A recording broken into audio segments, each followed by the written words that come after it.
2nd, 2020. And Ms. City Clerk, if you please call the roll. I just let you in. Mayor Pro Tem Sanchez, Here. Councilmember Ibarra, He's here, someplace. Councilmember Figueroa, Here. Councilmember Charette, Here. Councilmember Nickel, Here. Councilmember Richard,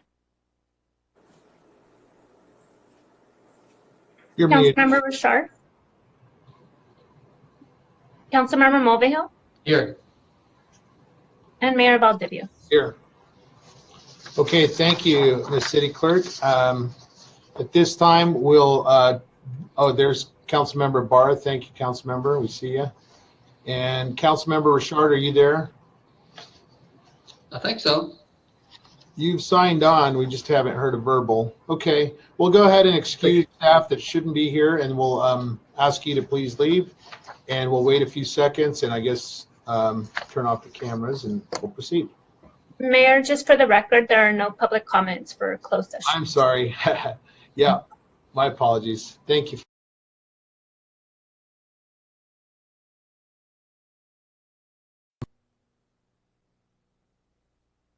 The council meeting tonight marks a special moment in a history for our community. Marks a special moment in a history for Getting some feedback. I want to recognize the 5th anniversary of the December 2nd, 2015 San Bernardino terrorist attack. We'll open and close today's December 2nd, 2020 City Council meeting of the Mayor City Council in honor of the survivors of the attack, the first responders, and the families of those who were taken from us on that very horrific day. We, as citizens of the city of San Bernardino, residents and leaders, declare that this tragedy will not define our city. Rather, we remain San Bernardino strong. With that, let's go ahead and begin tonight's meeting. Good evening and welcome, and thank you for joining us. This time I will ask Councilman Henry Nickel if you please lead us in the Pledge of Allegiance. If you would please stand and join me in the Pledge of Allegiance to our nation's flag. Ready? Begin. I pledge allegiance to the flag of the United States of America and to the republic for which it stands, one nation, under God, indivisible, with liberty and justice for all. Thank you very much, Councilman Nickel. At this time, Ms. City Clerk, would you please call the roll? Yes. Mayor Pro Tem Sanchez, Here. Councilmember Ibarra, Here. Councilmember Figueroa, Here. Councilmember Charette, Here. Councilmember Nickel, Here. Councilmember Richard, Here. Councilmember Mulvihill, Here. and Mayor Valdivia. Here. Thank you very much, Ms. City Clerk. At this time, Ms. City Attorney, is there anything to report out from our closed session? Yes, Mayor and council members and members of our public, we had 2 closed session items this evening. There's reportable action on item B. This was a conference with legal counsel regarding anticipated litigation, and the City Council voted unanimously to authorize the filing of a receivership action for property located at 3618 Hemlock Drive. And that is all the reportable action that I have. Thank you very much, Ms. City Attorney. At this time, Mr. City Manager, Mr. Field, please proceed with the City Manager update. Thank you, Mayor. Good evening, City Council. It's always a pleasure to be able to convene like this and start sharing a little bit of good news with you. A few different things. One of the things that I think is really pretty exciting is we're starting to see some improvements around town. And Public Works Department had initiated, right as I was coming in the door, some street improvement projects. They were approved September 16th, 2020. 4 of the 8 streets that were going to be improved through that project have been completed already. There was the stretch of Little Mountain between 48th and North Park, the Electric Avenue, 48th and Barlett. Highland Avenue, Valencia to Cedar, and Arden Avenue from Pacific Street to Highland Creek have all been completed already. The remaining 4 will be completed soon. There's going to be sort of an ongoing process of improvements around town. We're hoping to ramp the process up and accelerate it some, but certainly off to a good start. And we have 4 additional stretches that will be completed shortly. Public Works also completed some improvements to the median landscaping on Palm Drive between 40th Street and Parkdale. And this is sort of an inside baseball thing, but we got our permit from the Air Quality Management District for the Arrowhead landfill. So we're moving into phase 3 of our program with the AQMD at the landfill. It's important because we're having some internal discussions about what to do with that property. This was something that was sort of holding us back. And today, we got news today that we got the approval from AQMD to do some additional work on the air quality system at the closed landfill. Finally, we are preparing for winter. We are expecting rain at some point. And so as part of that process, Public Works has been clearing out the Worm Creek drainage channel. So we will be better prepared to handle rains when they come at long last. The Parks Department is in the process of doing a playground installation at Hudson Park, a Kaboom playground installation. This is kind of a big deal. It's going to significantly improve that playground, and it'll be completed it's already started. It'll be completed on December 17th. We'll have some sort of an opening, depending on what COVID allows us to do, some sort of an opening on December 22nd. Finally, I want to recognize Animal Services, who continues to meet the requirements for status as a no-kill shelter. Save rate for the last month, 92%. So congratulations to Chris Watson and her team. We're continuing to do our best to take care of the animal population as we bring them in. So that concludes my report. Thank you. Thank you, Mr. City Manager. A lot of good news and excitement here, especially on Public Works. We appreciate it. Let's at this time move on to our appointments. I invite a motion to approve the following: Anthony R. Aguirre to the Arts and Historical Preservation Committee. Is there a motion? Move to approve. Second. Second by Councilman Sanchez, and we thank you. And Ms. City Clerk, if you please call the roll. Mayor Pro Tem Sanchez, Yes. Councilmember Ibarra, Yes. Councilmember Figueroa, Yes. Councilmember Charette, Yes. Councilmember Nickel, Yes. Councilmember Richard. Yes. Thank you. Councilmember Mulvihill. Yes. The motion passes unanimously. Okay, thank you very much. And that this time we'll encourage Mr. Aguirre to please initiate contact with our city clerk, or probably the other way around. The city clerk will contact Mr. Aguirre. And congratulations, Mr. Aguirre, to your appointment to that very important commission.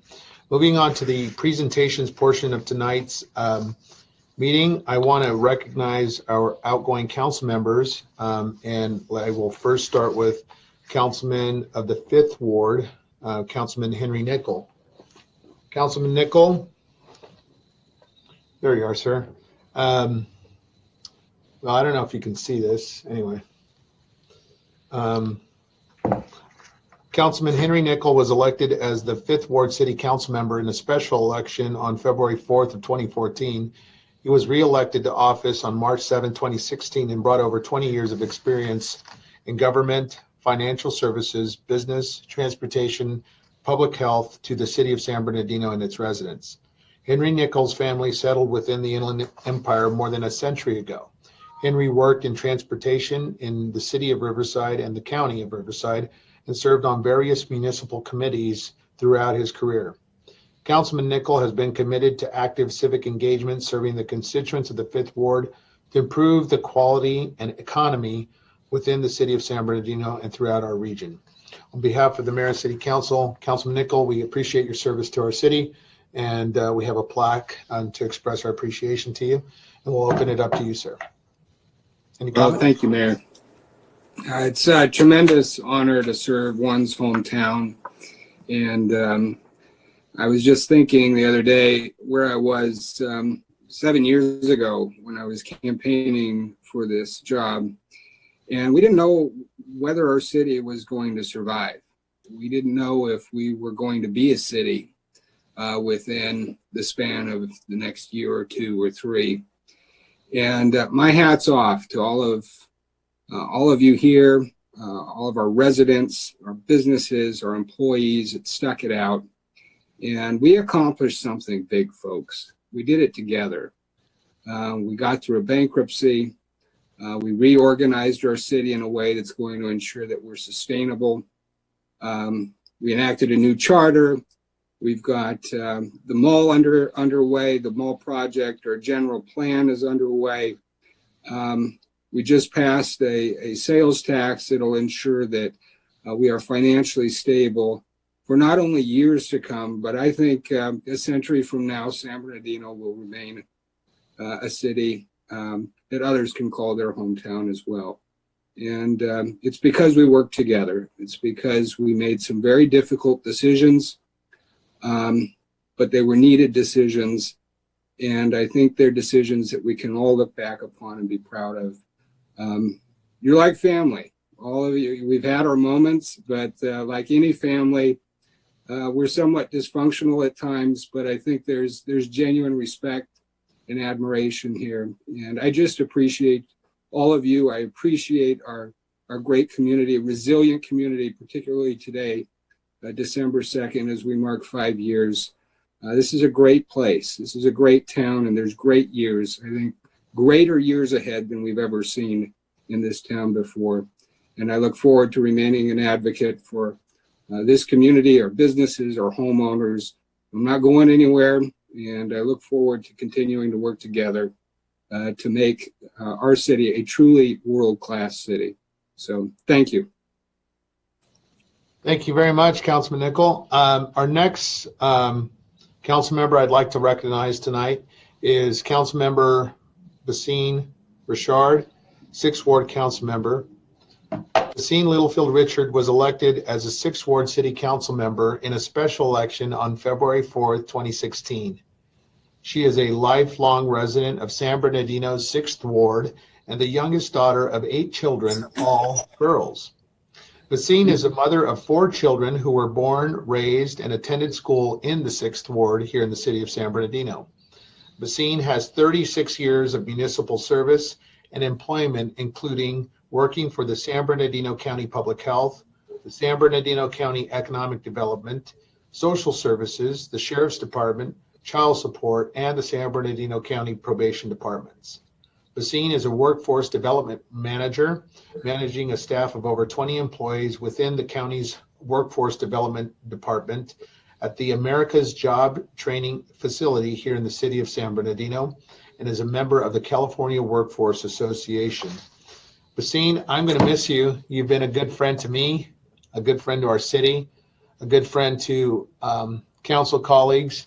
On behalf of the city of San Bernardino, we send our deep appreciation to you for your years of service here, your contributions to the 6th Ward, and our friendship.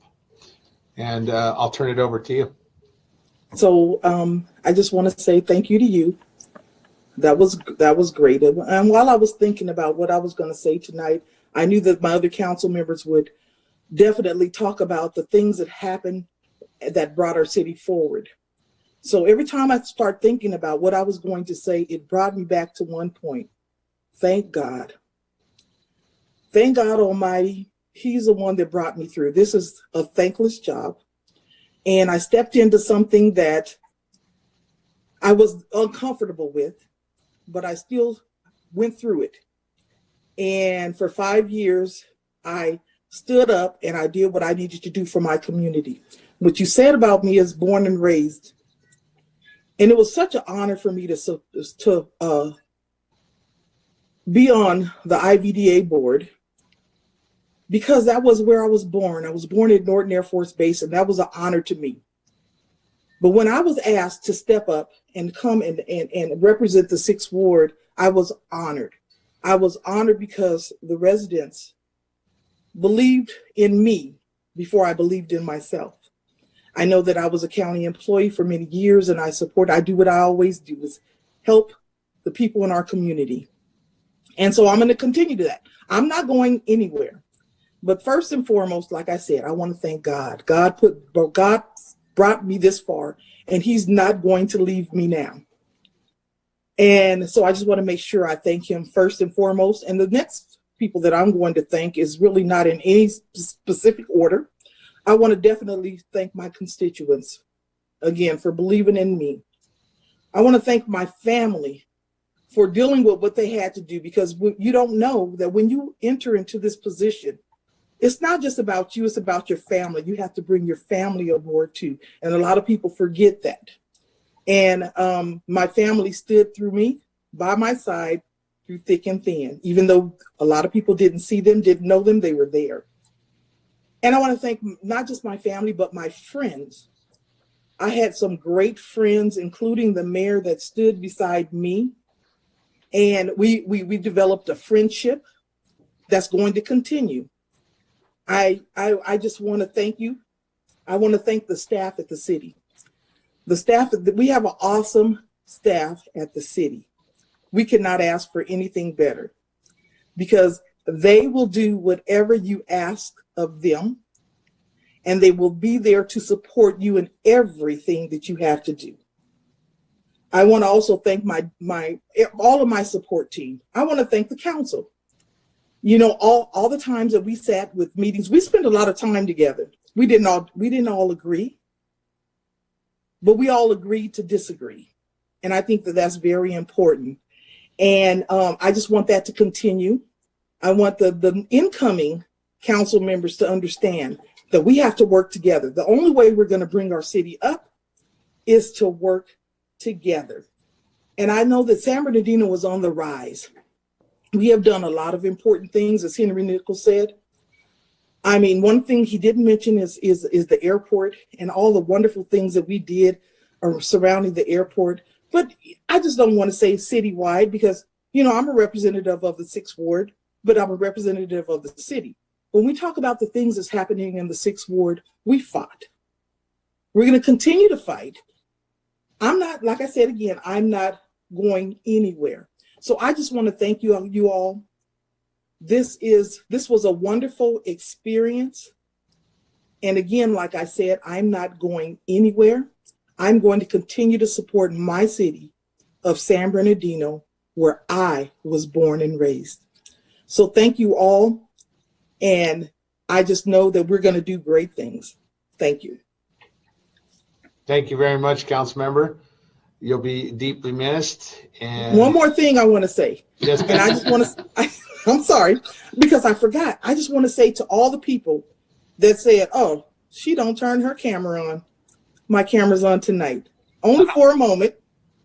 But just know that just because I was behind the camera, I was always here. I've not been the most vocal person, but I'm always here. So thank you. Thank you very much. Appreciate it. Moving on to our councilman representing the 7th Ward of the city of San Bernardino is James Mulvihill.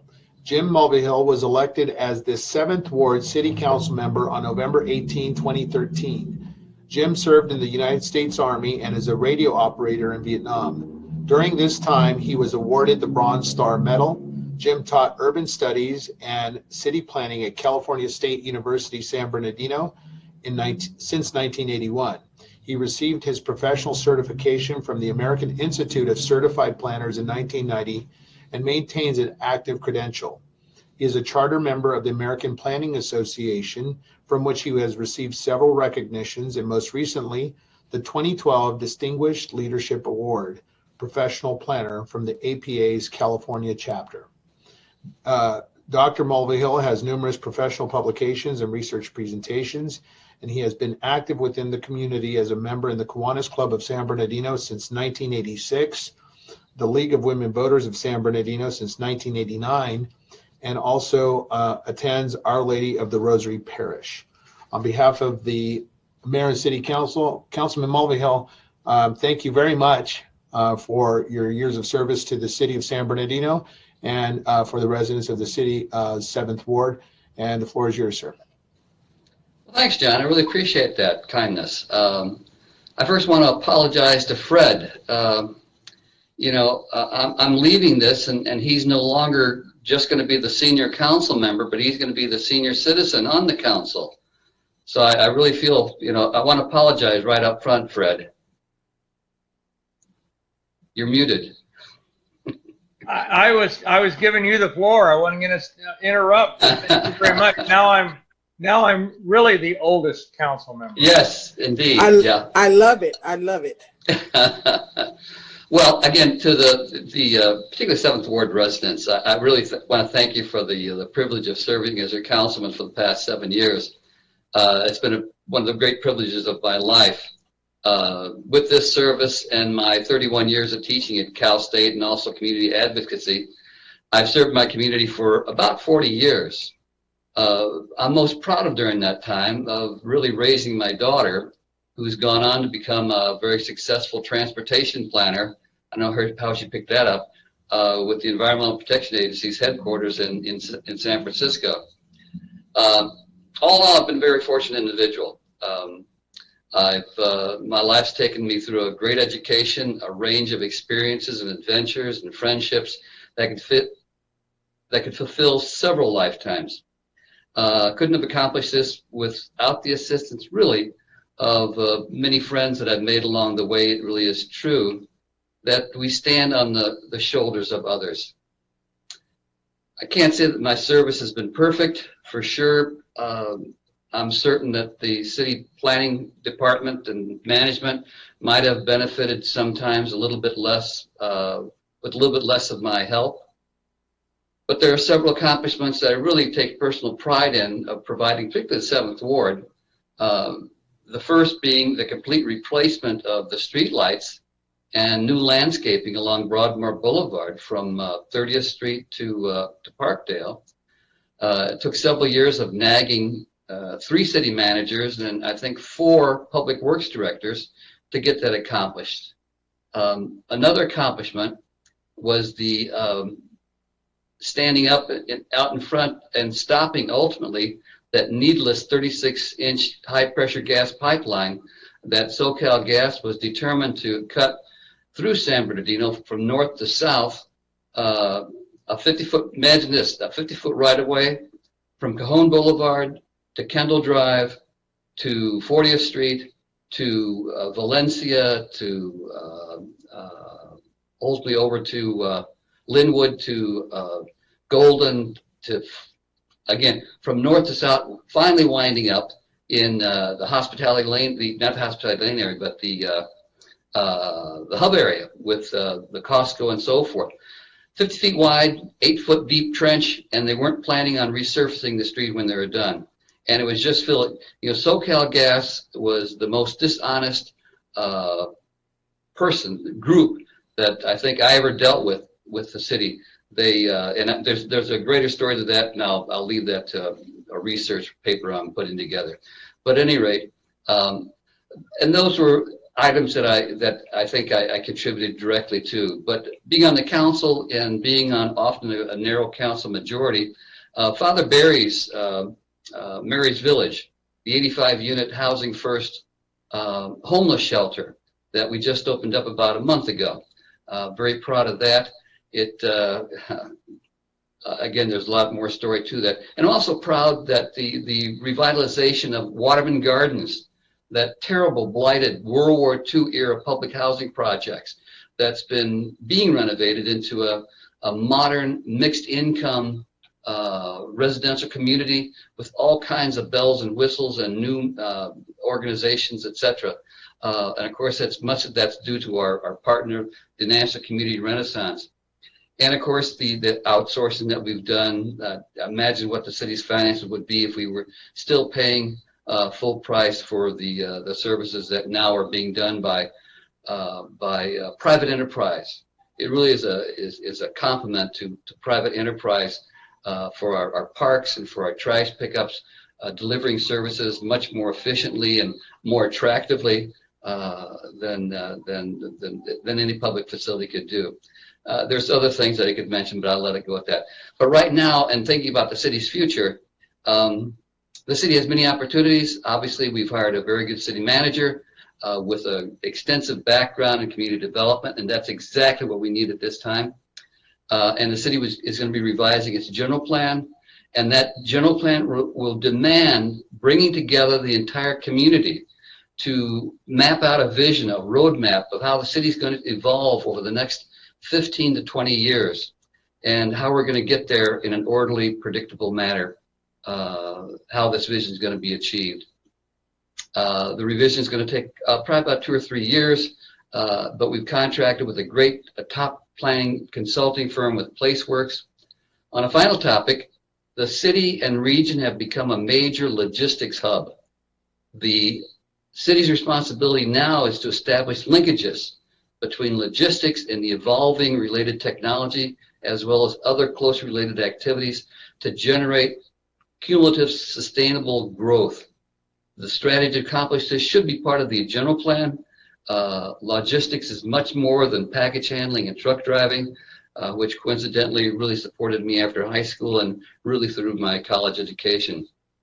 And finally, and I think go along with what Basine said, remember, we weren't born in the same families. We've got different views and different positions on the city. We didn't attend the same schools. Our life experiences are different, but we all still care. And so be kind, be courteous, and see you later. Thank you. Thank you very much, Councilmember. We'll open it up for a few, any reactions from other council members. Now's the opportunity. We'll open it. Councilman Charette. As the oldest and truly now the old guy on the council, longest serving as well as now with until the end of the night, I'm not the oldest, but I want to thank Jim, Basine, and Henry for their service. And I've always said that one of the greatest things of this job has been meeting the people that I would have not ordinarily met as a council member. So I appreciate your service. I appreciate your friendship, your collegiality, and working with you. And I wish you all the best as you move forward into who knows what next. But you will be missed, all three of you. And I appreciate, again, I can't say how much we appreciate the service of somebody that takes on this position. Thank you very much. Very good. Thank you. Okay, let's go ahead and move on to our public comment portion of tonight's meeting. Ms. City Clerk, if you please play any recorded public comments. Yes, just a moment.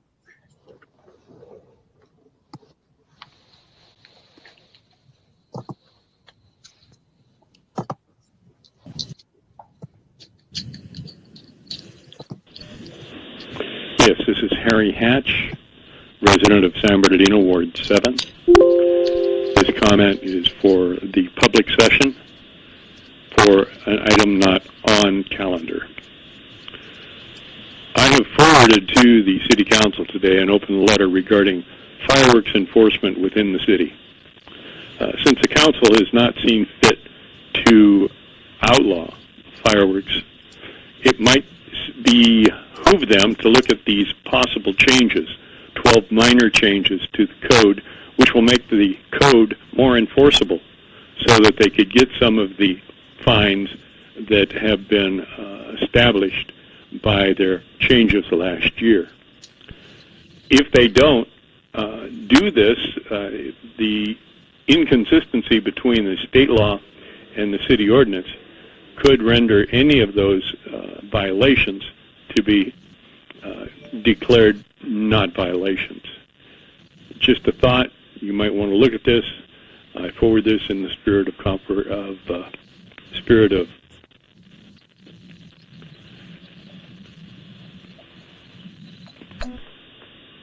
anyway, I forward it to you, hoping that you'll take advantage of it. I thank you very much for your time. Also, remember Section 308 of the city charter. You do have the right to make changes. You have the authority. You should do it. Good evening, Honorable Mayor and Council. Paul Sanborn here. I'm calling today because, this town is getting just a little bit crazy the way these people are driving. Talking to Detective Acosta today, he's working on 53 different deaths that have happened here in town. And they're not all accidents with cars, but there are a lot of them with quite a few numbers totaled up, then plus the murders and whatnot, man. And, between me and you, the people in this town, you need to learn to slow down. I don't know what it is that you have to go so fast in a hurry to get somewhere. Leave a little bit earlier if you have to get there. The latest one up there on University Parkway in Taylor, the drunk hit that family. The dad died and two of the children died from Bakersfield.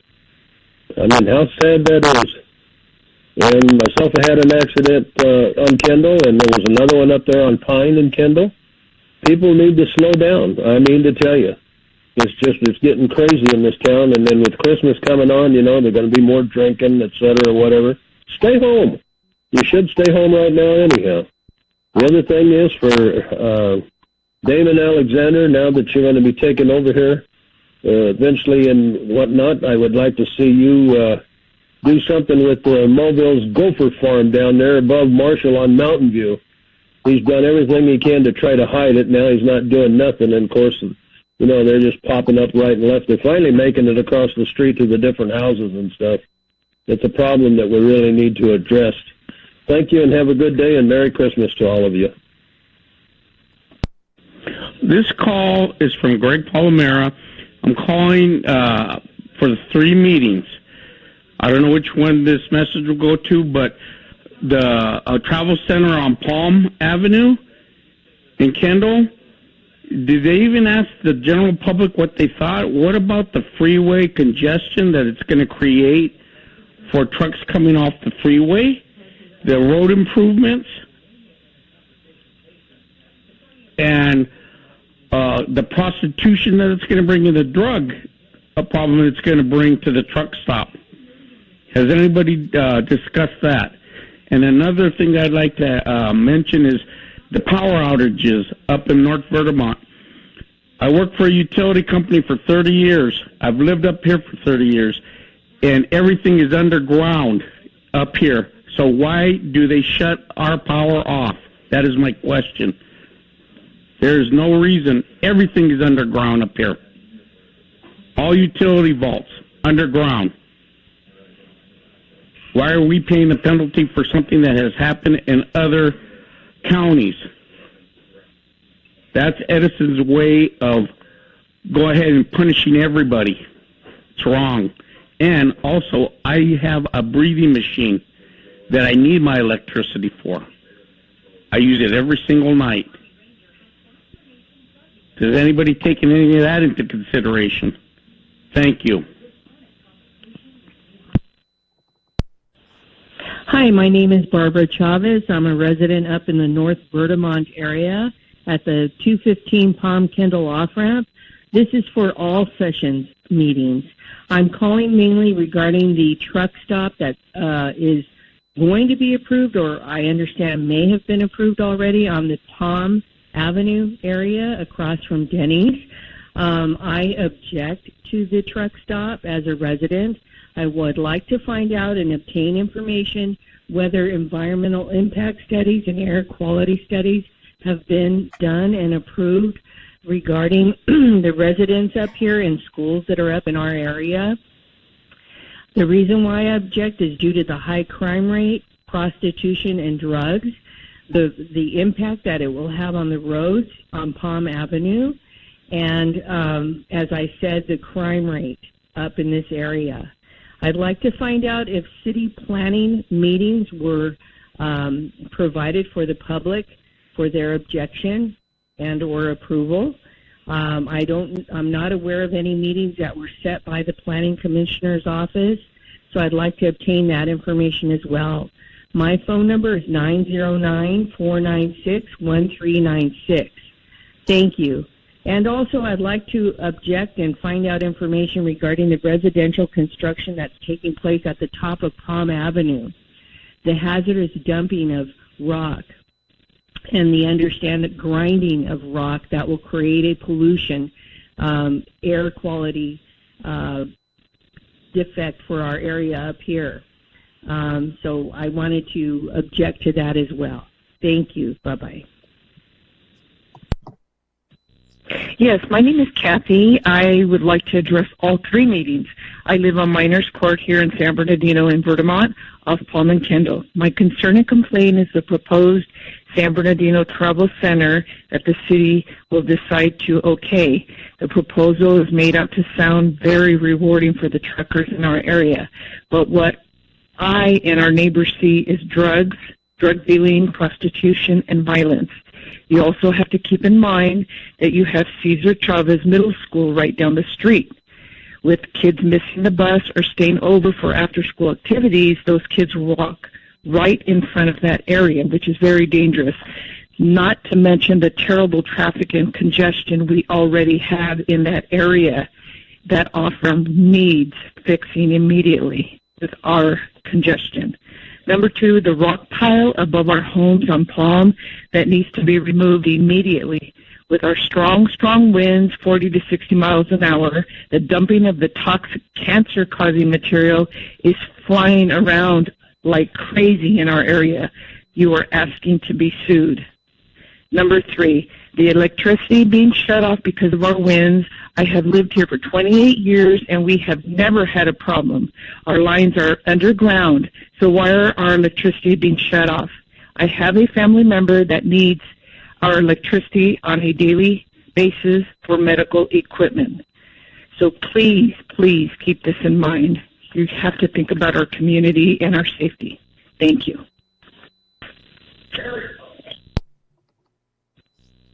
Yes, I'd like to ask a question of the City Council. When I call the police department and complain about the illegal food stands all over San Bernardino, they tell me the governor authorized that, and they have no authority to shut it down. But yet the governor has also authorized we all stay home, we don't have gatherings, and we wear masks. Yet, these people on these illegal food stands and half their clientele don't wear masks half the time. The stands are dirty and filthy. There's grease all over the sidewalks. It's a problem in San Bernardino. It makes us look like a third world country. And you say you don't want that, you want to better the city, don't tell me they're just trying to make a living. They're spreading COVID. And I'd like to see the city clean itself up and get rid of these stands. The last name's Jackson. That's all I'm going to say. I doubt if you guys have the nerve to put this out there. But if you do, I appreciate it, and you need to deal with it. Thank you. Hi, my name is Andy, and I'm calling for open session for a comment not on the agenda.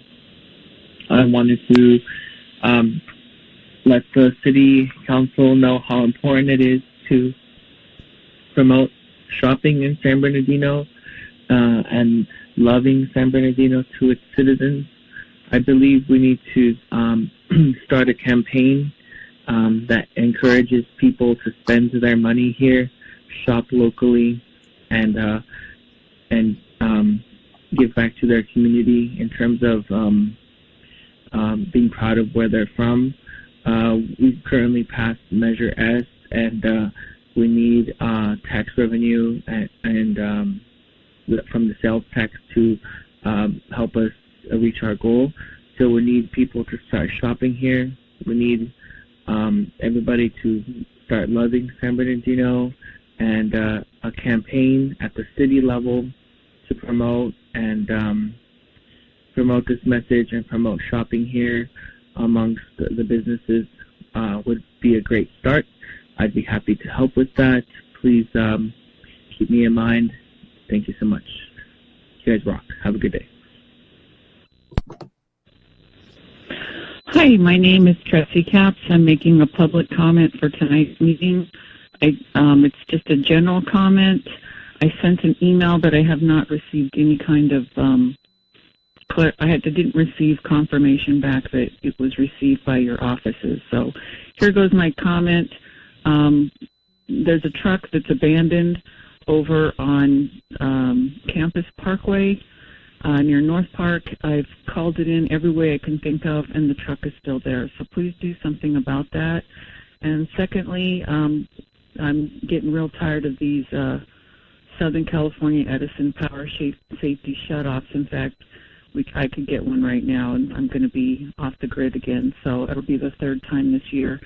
And I submitted a statement about that. So I do not believe these shutoffs are for our safety, as Southern California Edison claims.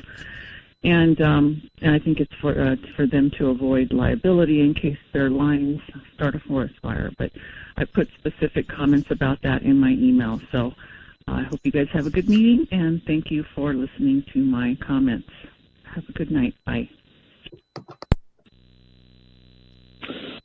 Yes, good afternoon, Mayor and Common Council. My name is Jorge Carlos. I live in San Bernardino, and I'm calling to make a public comment for open session. And my comment is just to thank the Public Works Department, in particular Mr. Alex Kishta, for the street improvements on Sterling Avenue between Highland Avenue and Pacific. This section of Sterling Avenue needed work for many, many years. I'd say maybe decades. Alex got it done, and it really made a big difference to the quality of our life here in this part of the city. So again, thank you, Alex, and Public Works Department. Keep up the good work, and have a great 2021. Hello, this is Robert Porter, fourth generation, living in San Bernardino. My speech is for public comments not on the agenda. I'd like everyone to keep Mike Wetzel and the 13 others that lost their lives in the December 2nd, 2015 terrorist attack close to their hearts. Please pray for their families and their loved ones. I really think that day was a very hard day in San Bernardino. The 5 years hasn't really dampened the pain that those families are feeling. So it's really good that Pastors United and their team are getting a monument set up on a county building lands. And I really believe that San Bernardino learned a great lesson that day about unity and about how we can be together as a team.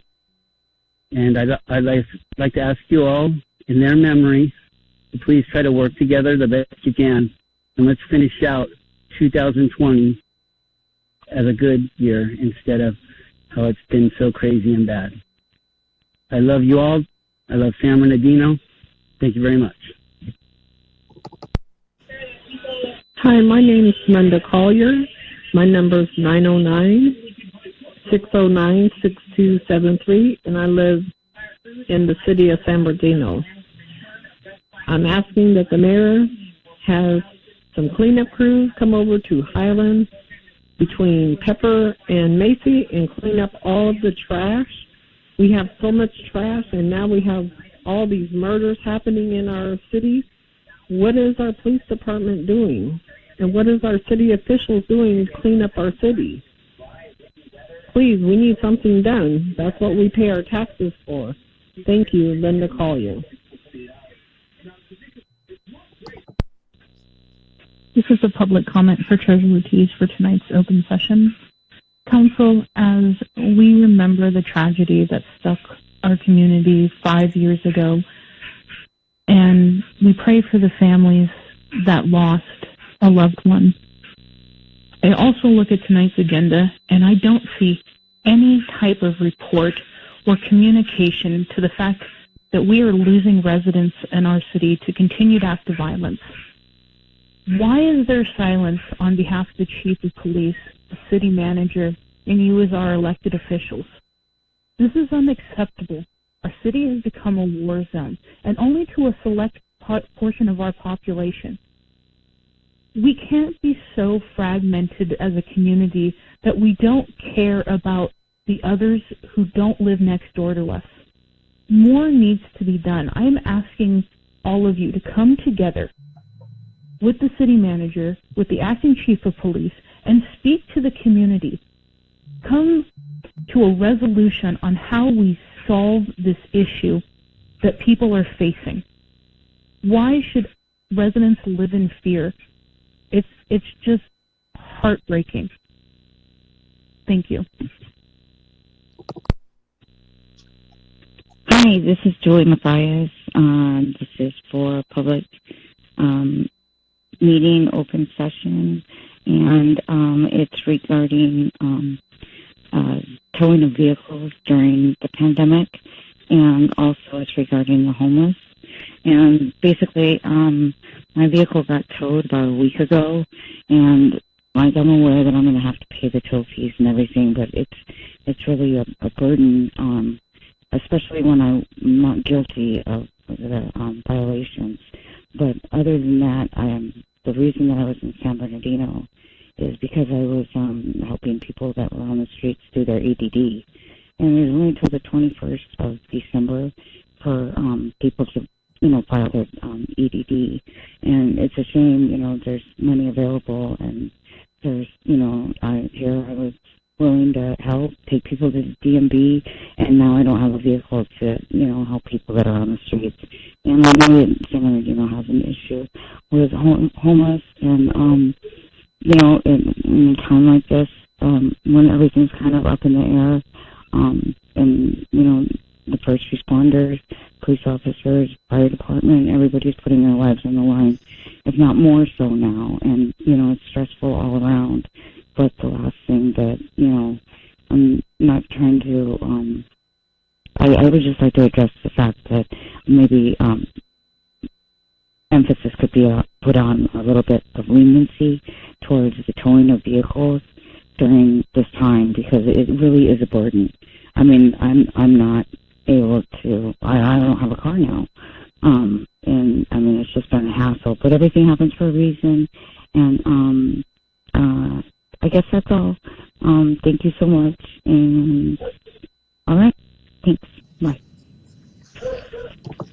That concludes public comment, the recorded public comment. Okay, thank you very much, Ms. City Clerk.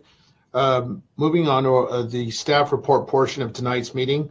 Item number 3 is a fiscal 2020-21 first quarter budget report. And we'll turn it over to City Manager. Thank you, Mayor. And again, good evening. We're going to hear from Jim Slobodan in a moment. He's going to have a PowerPoint presentation on the first quarter budget report. I want to kick it off, though, by saying, it's going to be a little bit of a case of, as Yogi Berra once said, deja vu all over again. There's a lot of the information that's similar to what you heard for the year-end report for fiscal year 1920. Things are, on the revenue side, are stronger than we're anticipated, which is guardedly good news. It also reflects some difficulties. I mean, the city has done a great job of exercising a significant amount of fiscal discipline. We would not be in the position that we're in now had we not taken some steps over the last couple of years to ensure that the city remained in a relatively strong fiscal position. And this predates the current COVID crisis by quite a bit. Where we just last 2 fiscal years reduced approved staffing by 105 positions. So there's a lot of different things that have been done to ensure to hold things down on the cost side. The revenue side, the revenue projections upon which the last couple of fiscal years were based were sort of undershot the mark. So things are better on the revenue side than we anticipated. What that means in a practical sense is that we have managed to top off our reserves as mandated by city policy, and we have also now managed to amass a significant undesignated reserve, which is an important thing as we look forward to the opportunity, hopefully, to restore services to the community. As we, even when you hear these things, some comments during the public comment, the recorded public comments, you can sense that there is a need for additional services to be provided back to the city. And this is hopefully the sort of jumping off point for doing precisely that. Tonight we're going to hear about how things were in first quarter. We will be bringing back to you at mid-year an additional budget report. We anticipate as part of that, we'll update certainly the balances, the revenues, the revenue picture, and also be bringing you some recommendations for some service restoration.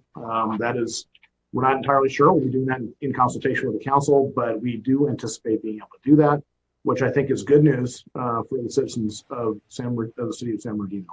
They've been waiting for a long time. They very much deserve it. We talked a little bit earlier about some of the streets that have been paved. just recently. There are more coming, but that's just the very beginnings, I think, of what we're going to be able to do. And really, it is now the time where we are sort of reaping the benefits of having, as I said before, having exercised fiscal discipline and preparing ourselves to move forward and really propel San Bernardino into a much better future starting in 2021. So with that, I'd like to turn it over to Jim Slobodin. Jim, if you would, please proceed. Thanks, Rob. Thanks, Mayor and City Council. We could bring up the PowerPoint. So for tonight's presentation, we will first review the circumstances surrounding the adoption of the fiscal year 2021 budget. Next slide. So this will include the actions taken to balance the budget in fiscal year 2021. We will also discuss the updated general fund projections for fiscal year 2021, including revenues, expenditures, and reserves. And finally, we will look at our updated 10-year financial forecast to see how recent events and current conditions are shaping our long-term projections. Next slide, please. So the fiscal year 2021 proposed budget presented in May, it included a projected general fund deficit of $10.3 million. This was a deficit that was a combination of anticipated effects of the COVID-19 pandemic, which equated to about an $8.9 million loss of revenue, and a pre-COVID structural deficit of $1.4 million. At the June 24th council meeting, the fiscal year 2021 operating budget, when that was approved, it was a $10.3 million deficit, and that was closed with a combination of departmental budget cuts, including the deletion of 27 positions, totaling about $2.8 million. It also included new ongoing revenue streams of about $1.6 million, the use of one-time funds totaling just under $3 million, and those one-time funds included closing out of grant and construction funds, a use of an evidence impound account fund. In addition, Council approved the use of $2.8 million from the city's economic contingency reserves. That was a temporary stopgap measure to balance the budget. And when the budget was adopted, the use of reserves was approved. It was with the stipulation that negotiations would continue with the city's employee bargaining groups. And we would return at a later date with a first quarter budget update. That's tonight. Now that the pandemic's effects from 1920 are known, and with 3 months of data from 2021 available, our projections have been updated accordingly, and our general fund operating surplus is now 13.7 projected. Next slide, please. So here we're looking at an overview of total general fund revenues. The second bar shows the fiscal year 1920 actual revenues of $133.8 million, which was discussed at the last council meeting when we presented our year-end budget report. The third bar shows the 2021 adopted budget, which was established during the stay-at-home orders and reflected a very conservative revenue estimate of $127.8 million. The fourth bar shows the updated revenue projection for fiscal year 2021 of $145.8 million. Now, it's difficult, during this pandemic, it's been very difficult to determine the and predict the economy and how it's moving forward.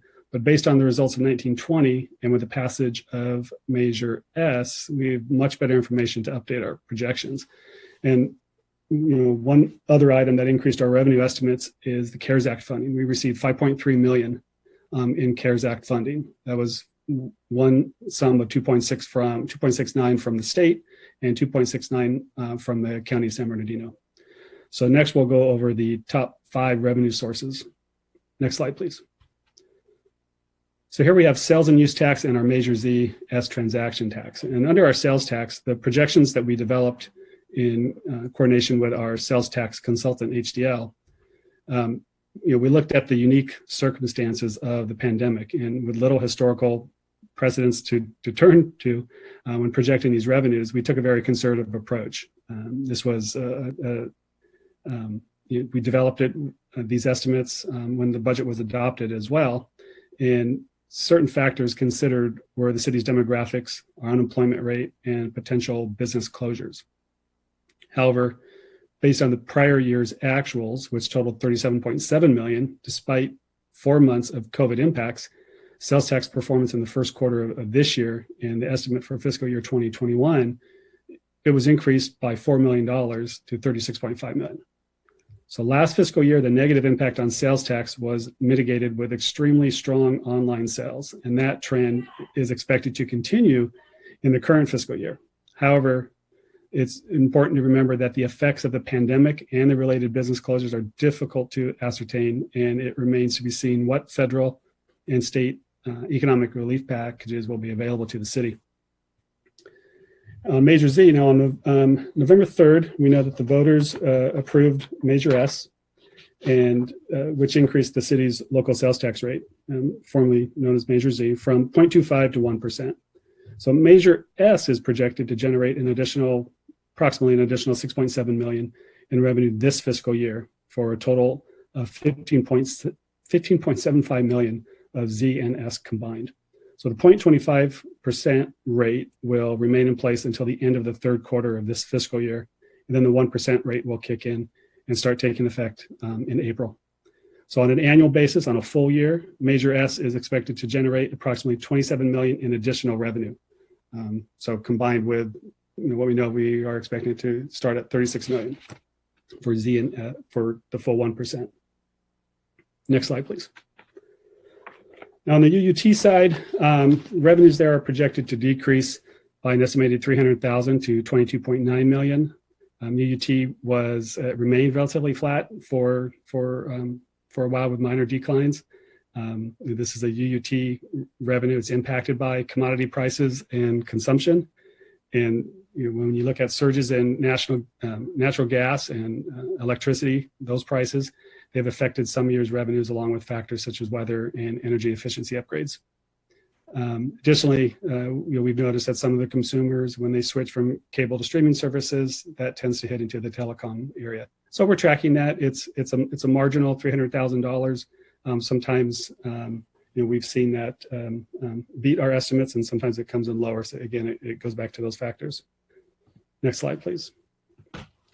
Property tax in lieu of VLF is revenue from the property tax assessed value, and it's based on updated information that we receive from our property tax consultant, and this revenue is expected to increase by approximately $68,000. Next slide. So the franchise tax, it's projected to exceed the budget estimates by approximately $1.4 million.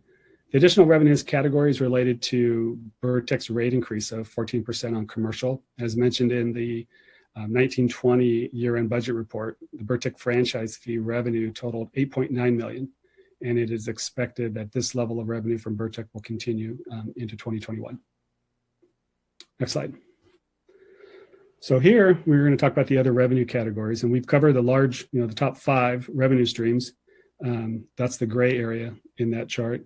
For the most part, the revenue projections for the remaining revenues are not changing from the adopted budget, with just a few exceptions. We have some area in the charges for services. We have a shortfall in cannabis special event revenue. We had budgeted $50,000, but due to the pandemic, we have a closure that's related to that, and that will impact that $50,000. That's expected to be offset by an increase fee-based revenue, for example, through plan checks and cannabis permit fees, tow release fees, et cetera. And that category is expected to exceed its budget by about $26,000. The intergovernmental revenues, that's where the city received its $5.3 million in federal CARES Act funding. These funds were used primarily to offset the public safety costs associated with responding to the city's declaration of an emergency for the COVID pandemic. In the other taxes category, we have the primary reason there for the decrease in this category is due to expected declines in our transient occupancy tax. So TOT revenues are projected to be approximately $680,000 lower than the adopted budget. Compared to the same time last year, our revenues are down approximately $200,000. Next slide, please. So general fund expenditure projections remain largely unchanged. There's a few exceptions. We have the budget carryovers included in the first quarter projected numbers. They were approved on November 18th by the mayor and city council. Department, they have adjustments other than the carryovers. In general government, we have the pension note refinancing that we approved in July. That provided the city with a one-time savings of $968,000. Community and Economic Development, we had an amendment approved by Mayor and City Council, which allocated $171,000 to Community Economic Development for mental health services partnership with Mental Health Systems. This project was funded with CARES Act distribution. There was no net impact to the general fund. And police, back on August 19th, the Mayor and City Council approved an amendment to the budget, which allocated $659,000 approximately from San Manuel for the Community Credit Fund Agreement Program. And funds here were appropriated into the budget to pay for overtime, material supplies, and motor vehicles. And because this is paid for with funds from San Manuel, again, there's no net impact to the general fund. In this third column, when you look at it, it shows the updated projection for 2021. And reflecting the updated information that we now have. And this column takes into consideration the passage of Measure S, which will bring in additional revenue to the city beginning in April. If no additional expenditures are added to the budget, we are projecting that the year will end with both the emergency reserves and economic contingency reserves fully funded and a remaining undesignated reserve balance of $14.89 million. So it's important to reiterate here that this $26.2 million increase in fund balance, approximately 6.4 is one-time in nature from a combination of federal CARES Act funding and savings from the refinancing of the city's pension obligation bonds. Additionally, at the time the budget was adopted, just under $3 million in one-time transfers, which was what I spoke about earlier, the evidence impound fund, the closeout of the balances from the grant fund, street construction fund, one-time transfer from the cultural development fund, they were used to balance the budget. And it's also important to remember that there are no reserves for capital improvements, equipment or infrastructure improvements, and or reserves for risk management functions, which remain underfunded. So the reserves for risk management, if you remember, they're there to cover anticipated costs associated with general liability and workers' comp claims against the city. And finally, not included in these projections are any restoration to the approximate $14 million in cuts to services, including the deletion of 105 positions that have occurred over the last two budget cycles. So staff will be returning at mid-year during the fiscal year 2021 budget process with recommendations for the council's consideration to restore many of those critical items that have been cut in recent budget years. So as operational expenses increase, and in order to improve service levels, the city will need to have a corresponding increase in funding set aside for the emergency and economic contingency reserves, and which that's calculated as a percentage of the adopted expenditure budget. So additional revenue does not diminish the need to continue to practice the fiscal discipline in order to ensure that the city's long-term financial health remains. Staff will also work closely with the Measure S committee to ensure that their priorities are addressed with the new Measure S funding. Next slide, please. So in your agenda packets, you have a copy of the updated 10-year financial forecast. Some of the key elements there and assumptions that are included in that forecast are projections for the CalPERS unfunded actuarial liability that was provided by CalPERS. There's no additions to current service levels. There's no additional employees. There's no cost of living adjustments to employees in any of the future years. And removal of one-time revenue sources have been taken up for future years. So the forecast will be updated as issues of service levels and reserves for long-term requirements are addressed during the upcoming mid-year budget review. And it's in February, and then during the budget development process for 21-22. We will be returning in February with the 1920 year-end audit and financial statements. And in February, March timeframe, we will come back with the 2021 mid-year report. And if there's any questions, that ends the presentation. Thank you very much, Mr. Slobodian. We appreciate the presentation. I want to say thank you very much for the extensive work in helping us prepare the year-end report that was presented on November 18th to the Mayor and City Council. We appreciate the positive news and certainly the fiscal discipline set forth by this council. Finally, I want to say thank you very much to our City Council. You have done an extraordinary job of leadership in making sure that we have a lot of stopgap measures and fiscal discipline and guardrails that are the product of your leadership. And so we're grateful for your fiduciary responsibilities in providing the guidance necessary to have such a strong umbrella. There is no doubt that this city has, and really the whole nation, has experienced a massive hurricane of sorts in public health with the pandemic. And nonetheless, the city of San Bernardino has done extremely well. We're grateful for our staff, and we'll open it up for comments. Councilmember Nichol? Yeah, excellent report. And I look forward to hearing the February and March report. And again, hats off to our whole community. 7 years ago, who would have thought we'd get a report like this? This is excellent. And hats off to staff for very, very well put together assessment. I do have a couple of quick questions. I do know in our plan of adjustment there were some outstanding items that we've addressed a lot of them over the years, but are we anticipating that we're going to be moving forward on the remainder of some of those items that were anticipated in the plan of adjustment in terms of our fiscal health? And do we anticipate bringing some of those items forward over the next year? I know we did have some items that were left to be considered.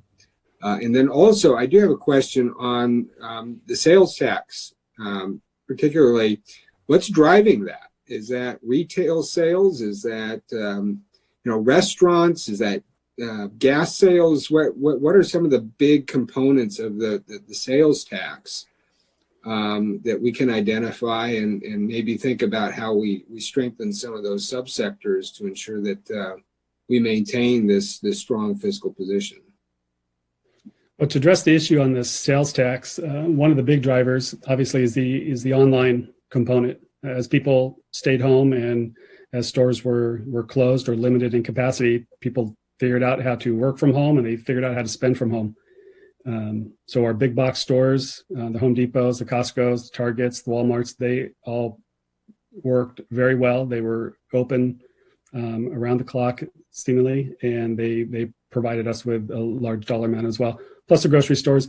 Gasoline, there was limited because of the stay-at-home order. We saw a little bit less in the fuel sector, but it's definitely the retail, the home goods, and online sales. Okay. And Councilmember, if I may, to answer your other question on the items in the plan of adjustment, we're continuously going back to that document to make sure that we're keeping on track, that we're adhering to the tenets of what was included in that. Yes, that is something that we'll still continue to work on. A good portion of the items that were in there we have addressed, but there are still some things that remain. We may be making some adjustments along the way based on our service needs moving forward, but that's certainly going to be something that we will need to continue to take into account. Okay, thank you. Councilman Mulvihill. Yes, thanks, Jim. Really nice, positive report. But Henry asked the question about sales taxes and the online sales, but we only get a portion of the online sales tax, correct? Correct. We get a portion of that from the sales tax, and we get a larger portion from the transaction and use tax. There was a heavy volume of sales tax spend since the pandemic. The federal stimulus, the unemployment money, the $600 a week, that contributed a large chunk in the early stages, and it continued to fund people's purchasing power. Does it go through Sacramento? I mean, the numbers on online sales, does that go through Sacramento and then they make an allocation? That's correct. Well, certain online sales will end up in the county pool. There's a procedure that we have with Amazon where it does go through the state and then back down to the county pools. Okay. But apparently it's been very positive for us. So thank you. That's great. Very positive. Great. Thank you. Councilmember Barham. Thank you, Jim, for your report. I do have some questions, though.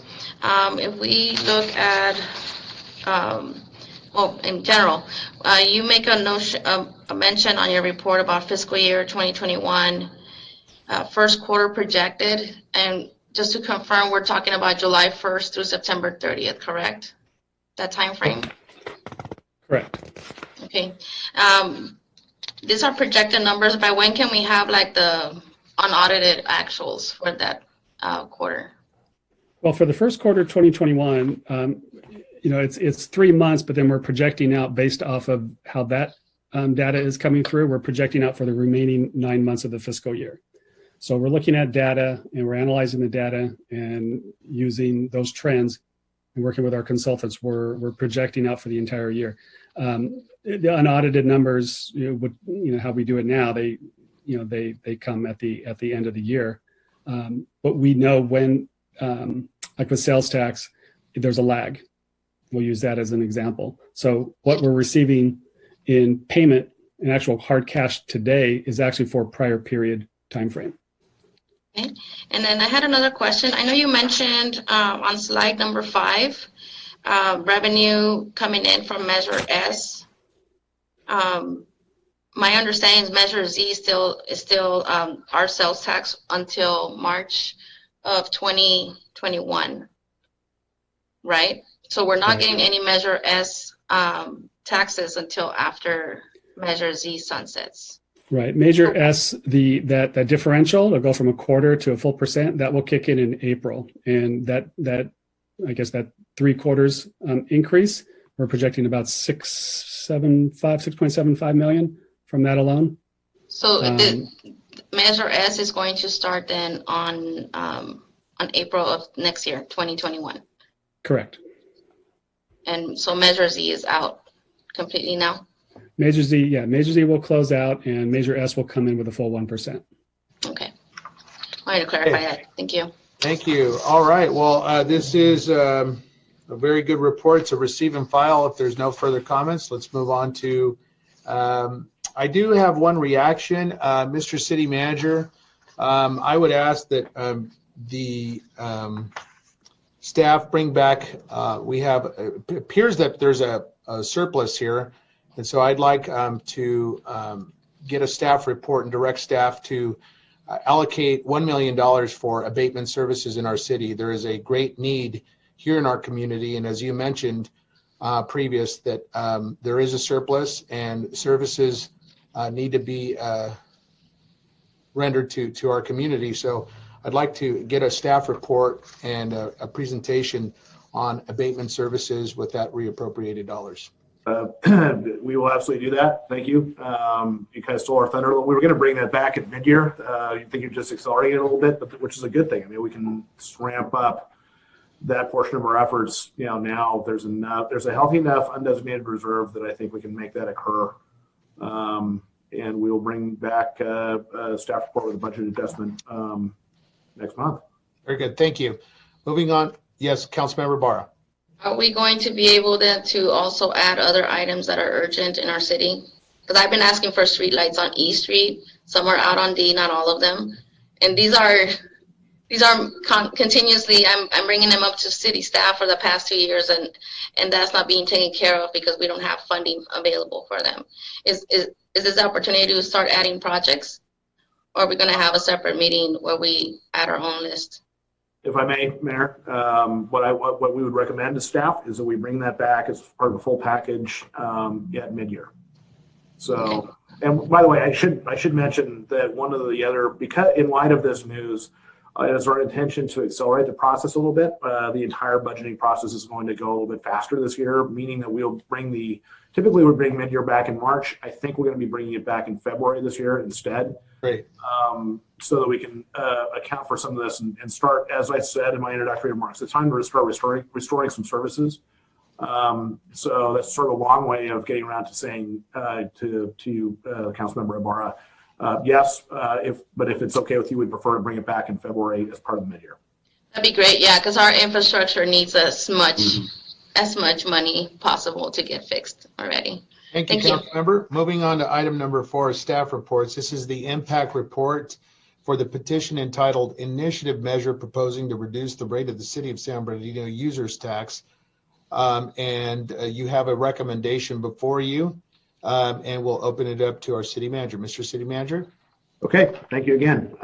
We were directed, the staff was directed by the Mayor and City Council at the November 4th meeting to return this evening with a fiscal and financial impact analysis that relates to the petition that's been received to reduce the city's utility users tax rate from 7.75% to 3%.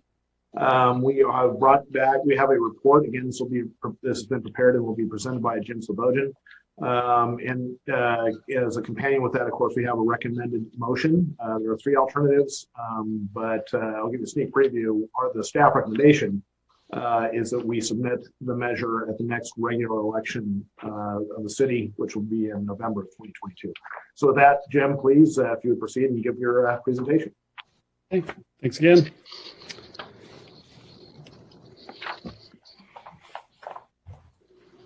Okay, so tonight we have it's a brief presentation on the impact of the UUT reduction and what it would have on our city's finances. So let's go to the first slide. Just first, let's discuss why we're here and with this item. And if we go back to March 20th of 2020, city received a notice of intent to circulate a petition for a proposed initiative that would reduce the rate of the city's utility users tax from 7.75% to 3%. In October of 2020, the city received notification from the County Registrar of Voters that the petition had met the threshold for the number of valid signatures required to qualify for a local ballot measure. At the November 4th meeting, the Mayor and City Council directed staff to prepare an impartial report analyzing the impact of the UUT rate reduction measure on the city's finances and the ability to provide public services. So since that measure obtained the required number of signatures, the city has been presented with several options. First one is to adopt the measure at the council meeting tonight. The next would be to submit the measure at the next regular municipal election, which would be November 8th of 2022. And finally, the last option is submit the measure to the voters at a special municipal election, which would fall on either February 2nd of 21 or February 9th of 21. Next slide, please. So just a brief background on UUT. So the UUTs are taxes levied by local governments on the consumption of utility services. This includes electricity, gas, sewer, telecom, and cable TV. And UUT is collected from the consumers by the service providers and then remitted to the city on a monthly basis. There are currently 148 cities in California that have a UUT, including 5 cities in San Bernardino County. One of them is San Bernardino. The city first adopted its UUT in August of 1968, and it currently levies a 7.75% tax on the gross sales of electricity, gas, telecommunications, cable, and it's both to residential and commercial customers. Annually, UUT generates about $22.6 million, which is approximately 16% of general fund resources. And according to the League of California Cities, those cities that have a UUT in place, on average, attribute 15% of their general fund revenues to UUT collections. Next slide, please. So this graph shows the projected UUT revenue for the city for this current fiscal year and through fiscal year 24-25, with and without the proposed rate reduction. So the petition proposes a 4.75% rate reduction, which on an annual basis would cut our UUT revenue by more than half, or 61%. If the ballot measure is successful and it reduces the UUT from 7.75 to 3%, UUT revenues will be reduced by an estimated $3.5 million in the first year, which is 22-23, and that's based off of the projected effective date of April 1st, 2023. That's based on procedures from the California Elections Code and the Public Utilities Code. And that's outlined in the staff report. On an annual basis, starting in 23-24, it is estimated that the UUT revenue will decrease by $14 million. And a $14 million decrease in revenue equates to more than an 8% decrease in total general fund revenue. So included with the staff report also is our 10-year budget forecast with and without the reduction in UUT. Next slide, please. So the recommendation tonight is to receive and file the financial impact report and to submit the measure to the voters to the next general election on November 8th of 2022 and adopt the required resolutions. And there are also alternative options outlined in the staff report, including the adoption of the measure at tonight's council meeting or holding a special municipal election in February of 21. Because of the cost involved in holding a special election, this is an option that's not recommended. I make a That motion concludes. to move the recommendation. Second. Right. Ms. City Clerk, if you call the roll on it, please. Oh, I'm sorry. Councilmember Barr? I was trying to find the page, but I want people from home watching to understand what happened here.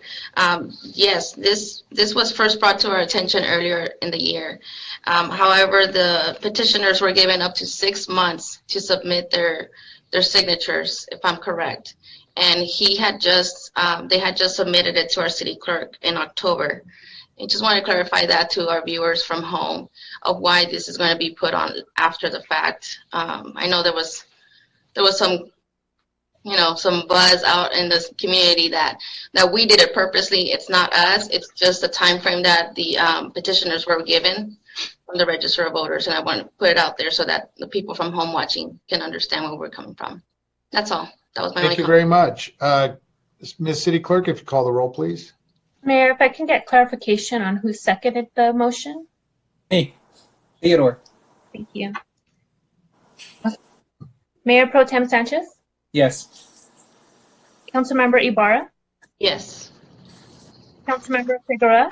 Yes. Councilmember Shura? Yes. Councilmember Nickel? Yes. Councilmember Richard? Yes. And Councilmember Mulvihill? Yes. Motion passes unanimously.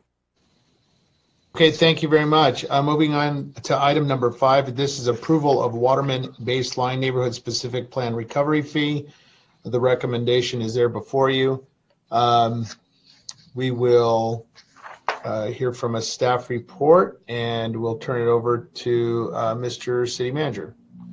Thank you. And yes, I think we're going to be hearing about this from this community economic development issue. And so Mike Huntley will kick this off. Mike, the floor is yours.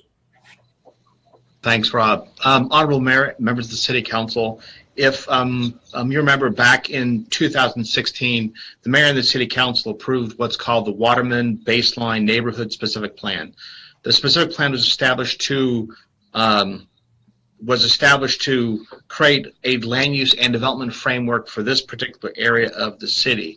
It was designed to enhance the area. It was designed to bring in additional housing, and it really was focused around Baseline and Waterman Avenue. The plan itself was initiated by National Corps in unison with the city. As part of the adoption of the specific plan, there was Chapter 8 that did identify a specific recovery fee that would go to National Corps. With that said, the cost of the creation of the specific plan was $543,390, all of which was paid through National Corps. So subsequent to the adoption of the specific plan, National Corps has come back to the city and asked the city to adopt the recovery fee. The response to National Corps was associated with the fact that the city wanted to finish its user fee study, which it has now done, which council approved in May of this year. National Corps has come back to the city and asked us to proceed with this. Now, I do want to point out that in October of 2019, National Corps wanted us to establish the fee. The city manager at that time had asked me to bring an item before City Council, which I presented to you, and that's to get a substantiation from council to proceed with the establishment of this fee. At that meeting in October, council did authorize city manager to proceed with this.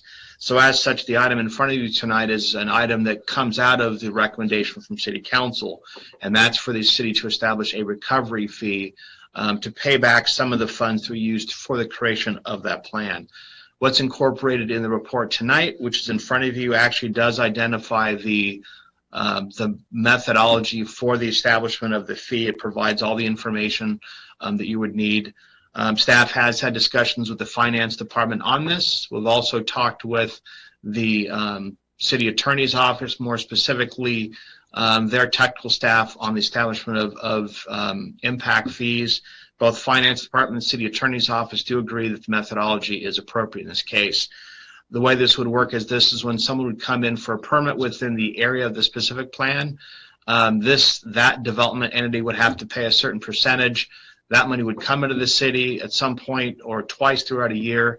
We would remit those funds to National Corps. I do want to identify the fact we have included an administrative fee to cover our cost of processing that and remitting it back to National Corps. So with that, staff is recommending that the City Council adopt this. If Council does adopt it, this would be incorporated within the city's user fee schedule, and that concludes my presentation. Okay, thank you very much. Is there a motion for approval? Move to approve. Second. All right, and final questions and comments by Councilmember Barra. Yes, Mr. Huntley, it says here that there's no fiscal impact on our end, but we are looking at a little over 500,000 that we're paying them back, correct? 543,000. It's actually not the city paying them back. Each development entity that comes in to pull permits has to pay a certain percentage, and then we'll remit that back to them. Then the other component is we are establishing an administrative fee that'll cover our cost to process it and remit that back to them. Okay. So just want to clarify that. Thank you. That's fine. Thank you. All right, Councilmember Sanchez. Yes, a question for maybe our city attorney as well as the economic development director. There's a document, right, that obligates us, whether legally or through good faith, to set up this fee schedule for any developers moving into the specific area, right? That's correct. And so that's what it's supposed to be understood as. So in good faith, if we were working in good faith with National Corps, we would move forward with collecting those fees, right, for the specific area. That's a fair assessment. Okay. All right. That's all. Okay, Ms. City Clerk, please call the roll. Mayor Pro Tem Sanchez, Yes. Councilmember Ibarra, Yes. Councilmember Figueroa, Yes. Councilmember Charette, Yes. Councilmember Nickel, Yes. Councilmember Richard, Yes. and Councilmember Momovihil. Yes. Motion passes unanimously. Okay, very good. Thank you. Let's move on to the public hearing portion of tonight's meeting.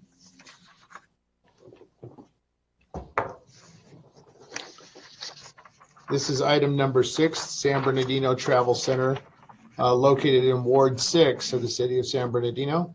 I'll ask the city clerk, please, to read into the record title of ordinance number 1550.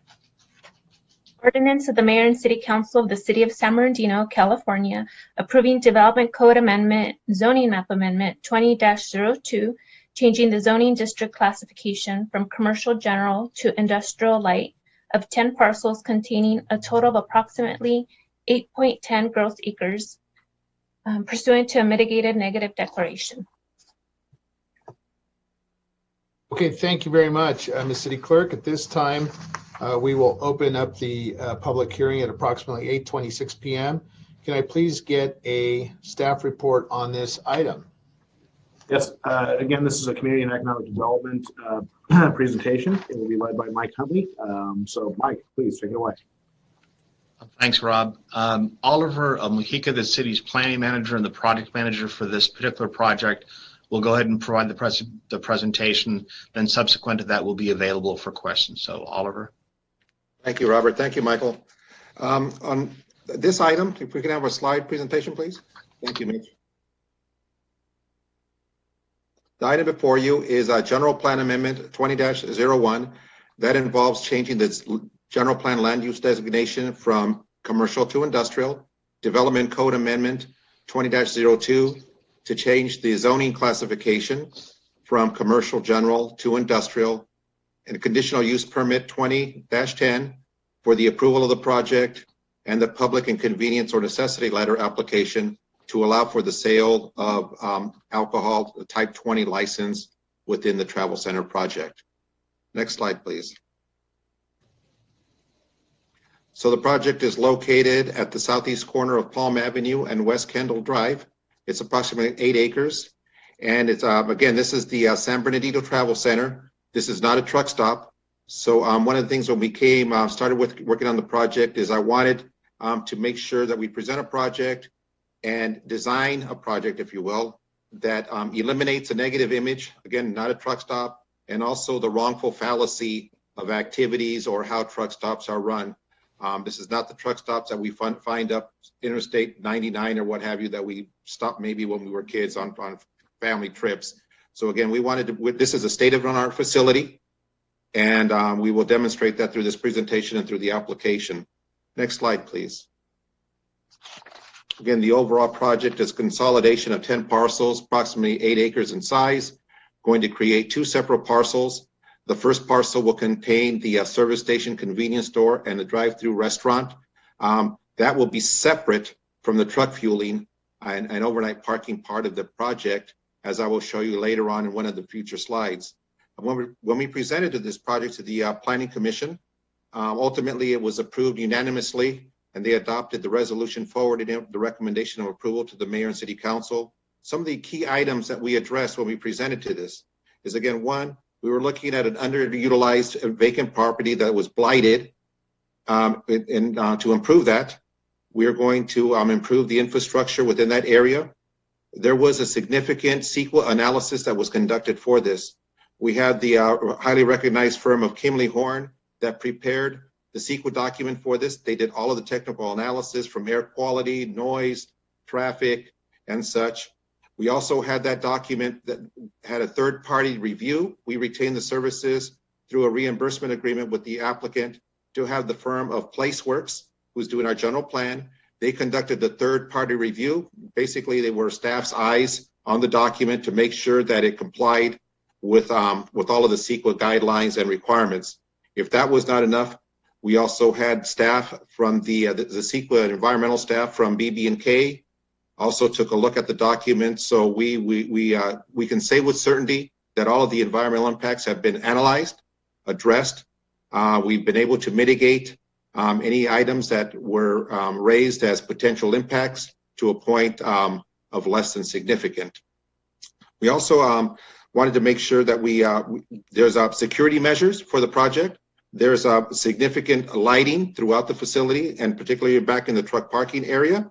There are guards that are going to be in the facility, and again, the lighting and security cameras for the entire site. Excuse me, Mr. Mojica. Yes. Let me just, is the slideshow supposed to be catching up with you? No, I've got some notes here. Okay. I will ask for next slide. Thank you. Very good. The police department, because of the proposed use and specifically for the ABC license that was requested, they did review the project as they do with all of our service station related and convenience store related. They did not raise any objections to the proposed land use. They did a crime analysis and such, and so they did not raise any objections or issues as it related to the proposed use. And that package or that memo from the police department was included in the Planning Commission's report, included as part of our presentation, and it's also a part of your package with the Planning Commission's staff report. The project is going to generate approximately 140 jobs once completed. We're looking at approximately $1 million in sales tax to be generated from the convenience and the food stores, and they are going to serve approximately 15 million gallons of fuel per year. So I just wanted to identify some of those areas, some of those items that they are bringing as a benefit to the community as a whole. And again, the Planning Commission approved a resolution unanimously for this item. Next slide, please. This is an aerial of the location. You may be familiar with it. It's off of Palm, just on the west side of the freeway. And so this shows identifies this site. Next slide, please. This is the current zoning designation, which is highlighted, and that is currently zoned general commercial, which would be zoned for industrial. Next slide, please. We have a couple of next two slides show kind of a rendering of looking at the facility. This is looking towards the travel center. And the second slide was kind of a street view of the facility. Next slide, please. This is a site plan showing the property. So if you look on the right-hand side of the slide, you can see the convenience store, the gas station, and the drive-through restaurant, which will front off of Palm Avenue, and the truck facility, the truck fueling. You can see the trucks kind of in the middle of that rear portion. That's where the stations are, and that is they will be accessing that site from Kendall, which I will show you on a future slide. Next slide, please. The next couple are going to be some elevations. This is of the convenience store, looking at the two different directions. Next slide, please. This is a floor plan of the convenience store. Next slide, please. We have the fast food restaurant that's going to be drive-through. That will be right at the corner of Kendall and Palm. Next slide, please. This is the floor plan. Again, this drive-through restaurant is approximately 4,000, almost 5,000 square feet in size. I will go back, maybe mention on the travel center, or excuse me, the convenience store is approximately 14,000 square feet in size.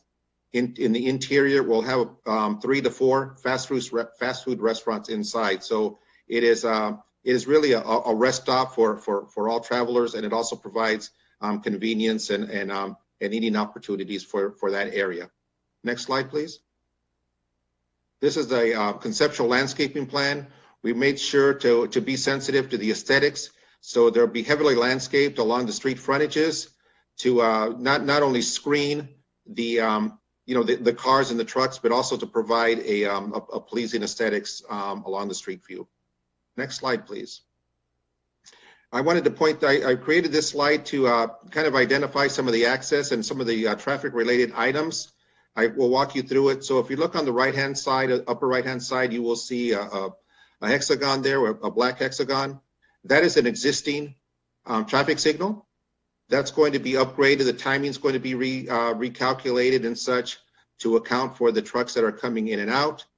If you go to the lower right-hand corner, you'll see a red hexagon, and that is a new traffic signal that is going to be installed and paid for by the applicant to control the traffic that will be coming in and out of the facility. Along Palm Avenue, you will notice 4 little arrows there.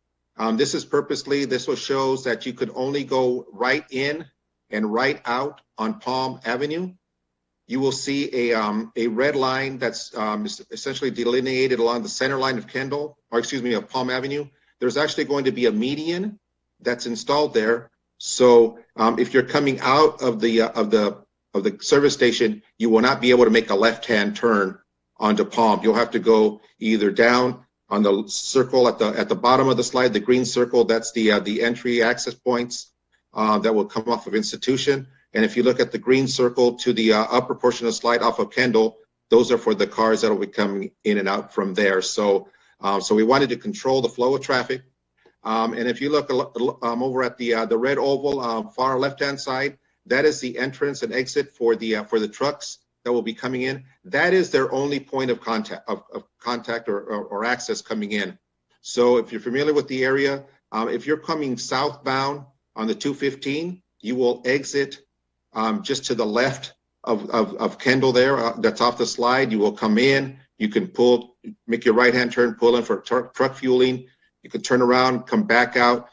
And if you're going to continue south, you would go, I'll say, right on Kendall Avenue. You'll cross where the new signal is, or where the existing upgraded signal will be, and then you'll continue on that off-ramp there. I will note that based on the traffic analysis that was completed for this project, approximately a little over 60% of the trucks that will access this facility are coming from the north. And so I just wanted to point that out because only 40% of the trucks will be coming north and then come up around the bridge. Next slide, please. These next few slides will kind of show the existing conditions. This is looking at the corner of Palm and Kendall, looking towards the site. The site is currently used for truck parking, unauthorized, I may add. And so this project will eliminate that condition. Next slide, please. I mentioned the green oval on the far left-hand side of the screen for the access for the trucks. It'll be approximately at this location on the slide to the right there. And so that's kind of showing where the trucks will be coming in and out. And then you'll see Kendall. They'll go they'll go to the left there towards the slide to go south, continue going south on the freeway. And when they're coming off the freeway, they will be coming from the right here. Next slide, please.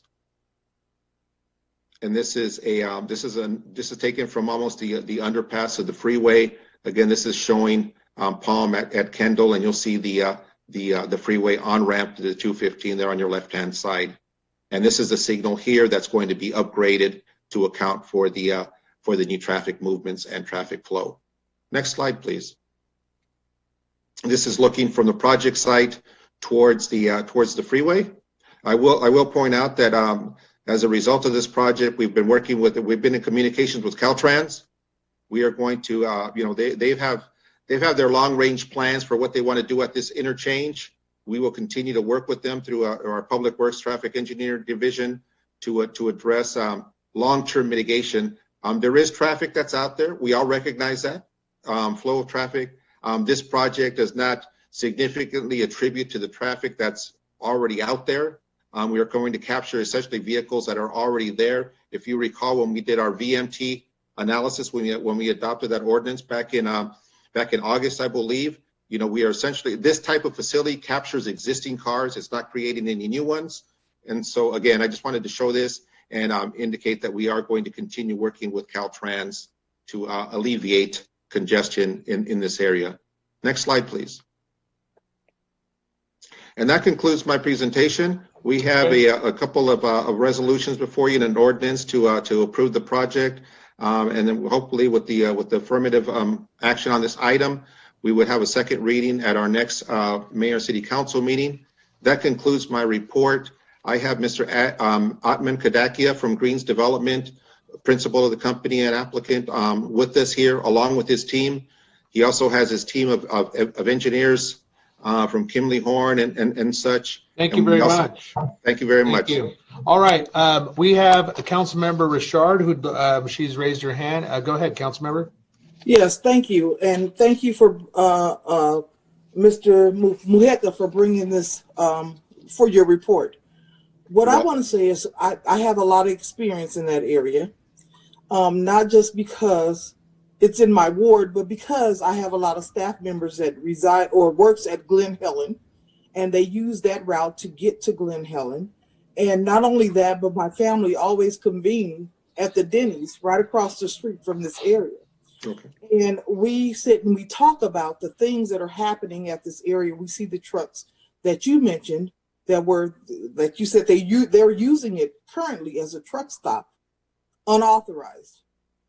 And so I just want to say to the community, we heard a lot of we heard from public comments from Greg, Barbara, Kathy, and Jackson that talked about that area, and they were concerned. They had some concerns, which are legitimate, but what I want to say to them that we have to move into the future. When we talk about legitimizing things, this is a legitimate truck stop. This is going to bring a lot of revenue to the area. And it's not just about the area. It's going to bring a lot of control. These people are parking illegally, and we want to make sure that all of these trucks are parking legally. Working for the Workforce Development Department, truck drivers are essential right now. We need them. We need them. We need them to deliver our products. And I blame all of us for wanting our products the same day, tomorrow. We don't want to wait for 2-3 weeks like we used to. So we need we're going to have a lot of big rig trucks in our area. But I say this legitimizes it. I am 100% sure that the complaints that the 4 people had are going to be controlled, because this is going to be controlled. Again, what they're doing right now is illegal. We have this development that's coming, and if you don't believe it, look at all of the other areas that have been developed around a truck stop, the new type of truck stops. So what I want to say right now is I move to approve this item. We can have conversations about it, but I stand wholeheartedly that this is I will second that. Thank you. Okay. This is We got a a motion great and a deal for second. the community. So I'm gonna shut on up because I know that you guys all know that this is a good project for our community. Wonderful. Thank you, council member. We have a motion approval. We'll do any final questions or comments. Otherwise, we'll take a roll call vote. Councilman Nickel. Yeah, this Palm and Kendall is a pinch point. This access to the freeway is pretty much the only access for the entire Vermont area to the freeway. Most of the folks that live in this area are commuting daily, and it's I don't know if you've ever been there around peak times, but it's congested. It's very congested, and the quality of the both the Caltrans right-of-way and our right-of-way is in desperate need of upgrade and repair. It's a very poor intersection and very poor interchange. You had mentioned that we're working on upgrading. What is the timeline to get that interchange upgraded, and what can we do to improve signalization and synchronization? For years, we were told that we would have synchronization, especially the lights at Palm and Kendall and the freeway off-ramps. But we have stacking on the freeway. It's a 2-lane freeway, and we've got stacking on the northbound freeway in the evening. Very dangerous.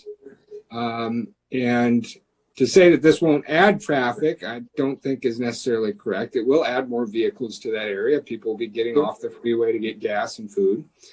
What are we going to do about congestion there? And what are we going to do to alleviate that as the Vermont area grows out? So if I may, and we do have the traffic engineer that's from Kimley Horn on board here with us at the meeting. Bit briefly, the project is conditioned to resynchronize the signals at the location of the off ramp on the other side of the freeway, which would be where the northbound off ramp is. So there's a signal there. So that and just to the north there. So those two signals on the north side of the freeway will be resynchronized. The one that's at the lower portion that I mentioned, that's at the corner of Kendall and Palm, there will be that will be resynchronized as well as part of the conditions of approval for this particular project. So those are through conditions. If you need some statistical information, I would invite you to go on the northbound 215 and try and exit Palm around 6 o'clock in the evening. See how long it takes you to get off the freeway. It's very congested. All right. We need to make some investments. One last question. The need to rezone this from commercial general to industrial. What is the reasoning for that? The reasoning is our code. It defines truck stop is for trucks that not just fuel, but are parked there for overnight. So there's a little over 100 truck parking stalls for the trucks. It's for the guys on the long haul. They come in, they're able to rejuvenate, get something to eat, rest, and they can safely sleep in their cab there before they jump back on the road, kind of thing. And so there will be overnight parking for trucks. That is correct. And what security, what mitigation will be made to ensure that there isn't any kind of nefarious activity as currently occurs there? There will be lighting, security, cameras that will run. It's conditioned to run directly towards where it's used, fed to for the police department. There's also project's also conditioned to have a mechanism, an alarm mechanism, if you will, that could be instantly sent to the police department to when something happens. And again, the security lighting and the cameras on there on the project. Okay, I would just to end, I'd like to see a commitment for us to improve that interchange. We have new homes being constructed in that area. We have the Rancho Palma project currently under construction. We have new homes being planned and entitled in the north end of Vermont. That's a very, very dynamic growing area. And that interchange, that intersection is just going to continue to be more and more congested. So some commitment, I think, would be very helpful for the community up there to at least get some assurance that their lives won't be worse off because of this project. Thank you, Councilman. Thank you. So I would like to hear from, admin. Councilmember Richard, hold on just a moment, please. Okay. Let's go through the council members, and then we also have a public comment. Councilmember Ibarra, go ahead. Thank you. I have seen the illegal parking of those big rigs actually in that section of town. So I'm glad that they're trying to do a project up there that's going to have a place for them to park at. However, Mr. Mujica, you mentioned that there's that freeway exit off of Kendall. When you have big rigs exiting on Kendall, you can correct me if I'm wrong. Isn't that a two-lane street, Kendall? Just a northbound and a southbound? There is going to be traffic congestion. When those big rigs are trying to go into that parking area, they will be stopping traffic. I've seen it along the 215 South heading home quite a bit, especially when I go travel up north. I do travel. I have done road trips. I love the travel centers, the TA centers. I love those. The only thing that I always wish that they had, and it's what this one's also missing, is probably a place to stay at. Where we're talking right now about the truckers staying overnight. How about getting a hotel in that area, a sitting restaurant? I know Councilwoman Basine has mentioned continuously that she wants a nice restaurant in the 6th Ward. That is the entry into our city, that area. And we're going to have a big rig stop there. I mean, I think today I counted about 20 to 30 big rigs parked there today. Why they're parking there and why they're not being enforced, I don't understand. My other question for you, Oliver, is the CEQA analysis that you mentioned. When were they done? Were they done before or after all these big rigs started parking there? It was done in somewhere in June, this June. This past June. Yeah, I mean the application came in at the beginning of the year. I mean, so it's a fresh review and analysis of the project. So it's all of the traffic reports and things. Those are all current. I would say that those documents are easily 6-9 months. Okay. Yeah, I'm just not comfortable with having that project there. I'm sorry, my colleague Basine. They're also asking for an alcohol license. We have plenty of those in our city already, but I would like to see something more innovative in our city besides gas stations. There's already a gas station across the street. There's the Denny's. There's got to be more in that area besides a truck stop. That's my feeling about it. Sorry, Okay, and I love these guys. I've checked their projects. And Sandra, I'm so glad. I always know that we always agree to disagree. But I say to the community, we have to stop thinking. We have to move into the new century. I know in the 6th Ward, everybody would always come to me and say, oh, well, we need our 6th Ward to look like the 5th Ward. The 5th Ward started with 3 gas stations. This is not just a gas station. The trucks are there. So we need to legitimize them. This is going to be something for the community. It's just not a truck stop. It's not just about gas. There's a convenience store. There's restaurants. It is not old school. We have to go and look at other areas where this developer has come and brought new, innovative ideas to the city. This is not old school. This is not just a gas station. Nobody said it was old school, Basine. I'm just saying we need to think outside the box, do something more different. Think outside of the box.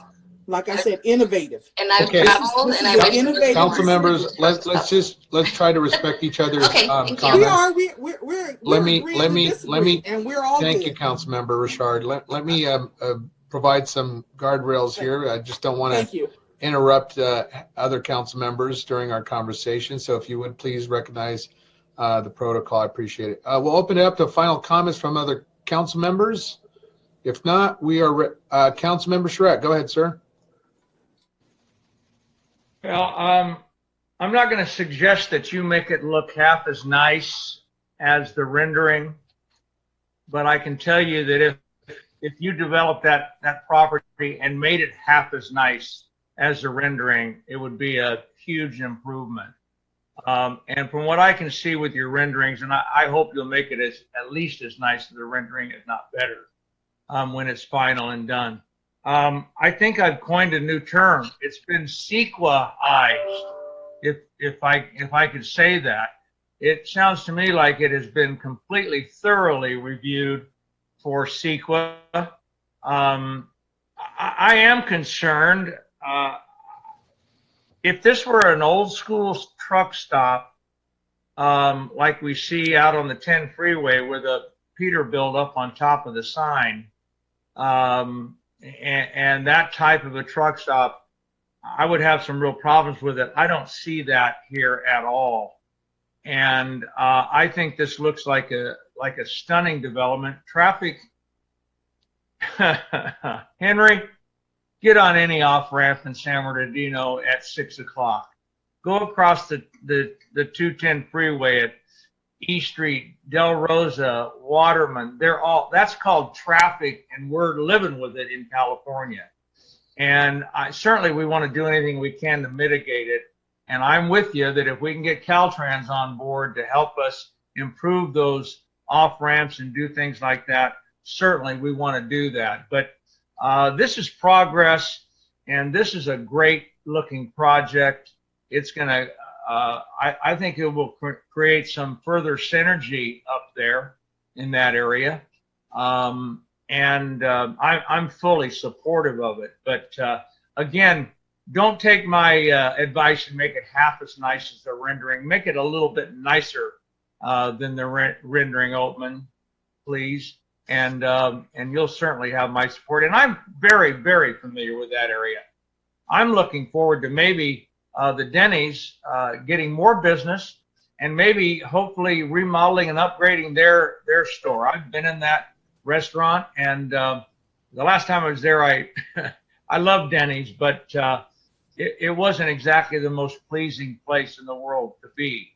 And maybe this will, again, create some synergy for that area. And certainly get rid of the illegal parking. And again, I've seconded the motion, and I'm fully in support of it. Okay, thank you very much, Council Member. Ms. City Clerk, please call the roll on this item. Oh, I'm sorry. We have one public speaker. Yes. I'm sorry, Ms. City Clerk. Yeah, if you would, please. Thank you. Mr. Bardaman, you have 3 minutes to address the council, and you may begin now. Thank you, Mayor and Council. John Steinbeck wrote of San Bernardino in his novel Grapes of Wrath. The tired, war-jowed family had endured many hardships to reach what Steinbeck called a beautiful green valley, our San Bernardino. Old Bridge 66 remains today as Highway 15 is the eastern gateway to San Bernardino. A proposed truck stop on Kendall and I-15 is the wrong way to present our city to travelers. The 24-hour truck stop with a drive-through only food vendor and a 24/7 noise, big rig traffic, noise, and air pollution from diesel engines left to idle all day and all night, and a new liquor license for motorists to help travelers needing some beer or maybe a bottle of Chateau Screwtop for the road. Help them to an early grave at the Travel Center truck stop. And the common truck stop problems of prostitution and drug dealing to further tax our police department. Go to Ontario truck stop. Go to Victorville. Go to Barstow. Look at the crime and prostitution drugs they have there. The proposed truck stop is the wrong project for this area. It's not needed except to serve the warehouse industry and the developers. That's why this property has been designated commercial in our general plan. A downgrade to industrial zoning is a disservice to the community. There was inadequate notice published in the exhibits for notice of this meeting. A notice that merely says meetings by Zoom is not adequate public notice. Your sham notice to residents within 500 feet of the project means that nobody got notice because nobody lives within 500 feet of the project. It seems to me this matter is calculated to be on a rush before a new council is seated. Studies show the children who reside near sources of air pollution in the air suffer from lung diseases far in excess of the rest of the population. The residents who bought property values there don't want their air polluted and the property values lowered. This truck stop says to travelers, Welcome to a quick stop. Get your gas, buy a burger. Try not to throw your trash out the window as you leave for LA. It says, this is San Bernardino, folks. Nothing to see here. Nothing to do here. No sit-down dining. No upscale shopping. No open public areas. No mixed-use development. Just a penny-ante truck stop that pays minimum wage to a few clerks and a drive-through window. Don't mind the constantly idling people. Maybe pick up some drugs or maybe a prostitute. Is that how we want to welcome travelers? Steinbeck wrote that San Bernardino was a beautiful valley in his Grapes of Wrath. Let's not disappoint our heritage with selling cheap development. The general plan shouldn't be lightly amended. It's not internally consistent with the existing general plan. The proposal and amendment are detrimental to the public. Mr. Bartleman, your time is up. May I have 30 seconds, please?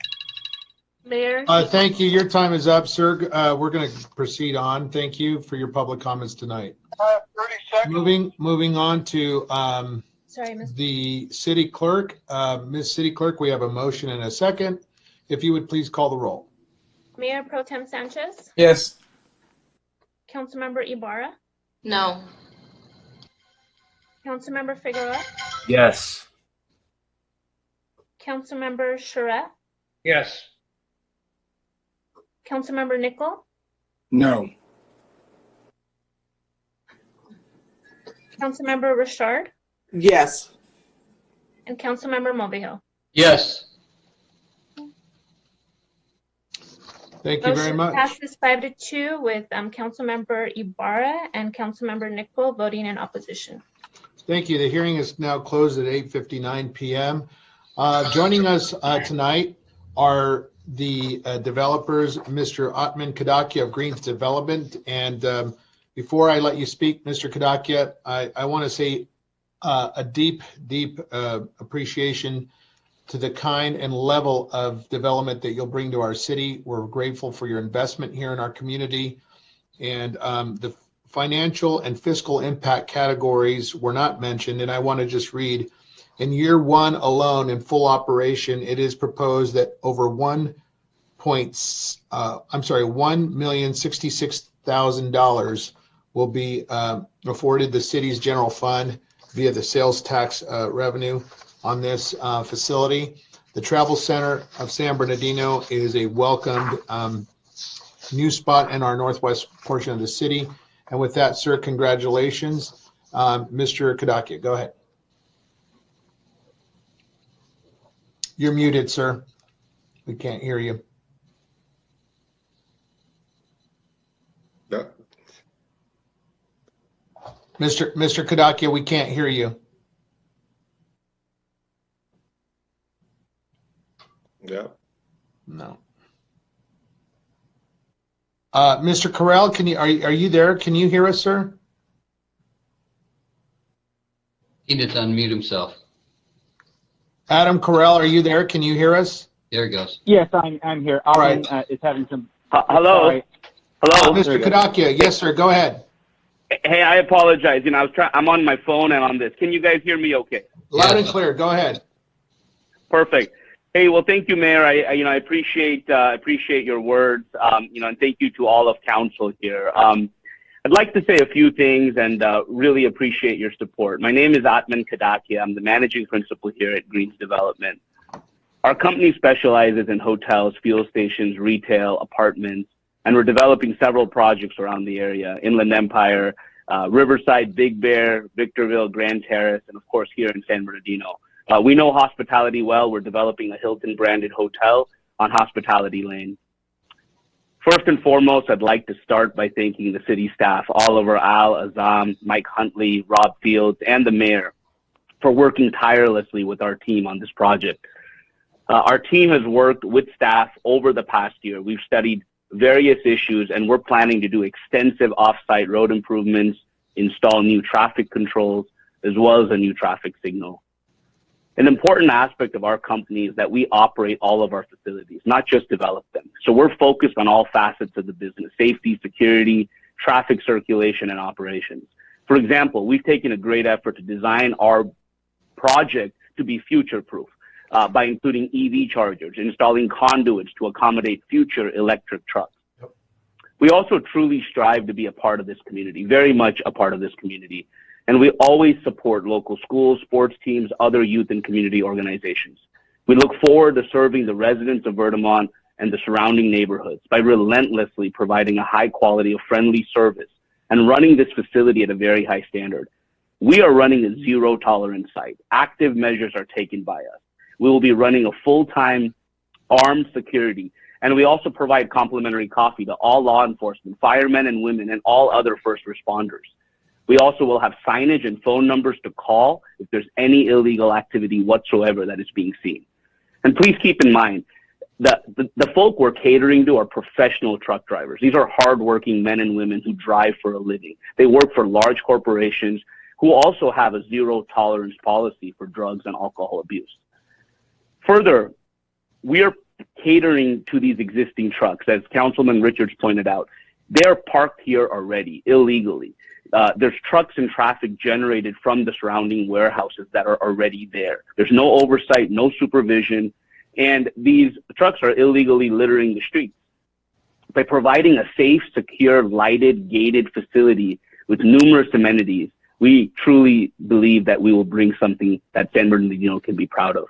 To address some of the other concerns, I want to state that we are also planning to have 5 family-friendly restaurants, enhanced landscaping with outdoor patio space, as well as a state-of-the-art 14,000 square foot convenience store, which will also serve as a mini grocery store for the whole community.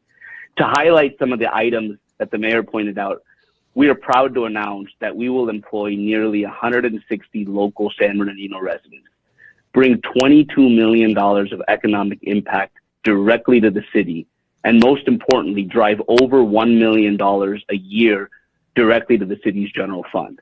As you all know, according to Senate Bill 1, the city also receives a significant amount of fuel and gas tax, and we are expected to pump nearly 15 million gallons a year, which would lead to a tremendous amount of additional revenue for the city's use. With any development, there are going to be concerns, but I can assure you, and by the way, we respect that, but I can assure you that we will do our best to address them and build a project that the whole community can be proud of. We truly thank you all for your support here tonight, and we look forward to continuing forward with our project. Thank you. Thank you very much, Mr. Kadaka, and congratulations. We're looking forward to the jobs and the economic inflow, and we appreciate once again, your investment. Thank you. Congratulations. Thank you. Moving on to item number 7. This is a submittal of the FYI 2019-2020 Consolidated Annual Performance and Evaluation Report. Mr. City Manager. Yes, good evening again. Again, this is a Community and Economic Development Division report. I'm going to kick it over to Mike Huntley. Michael, if you would, please take it away. And you're muted. That would help. Anyway, so with that, Maria Gallegos will be doing the presentation on this. And when she's finished, both Gretel Noble and myself will be able to answer any additional questions. So with that, Maria.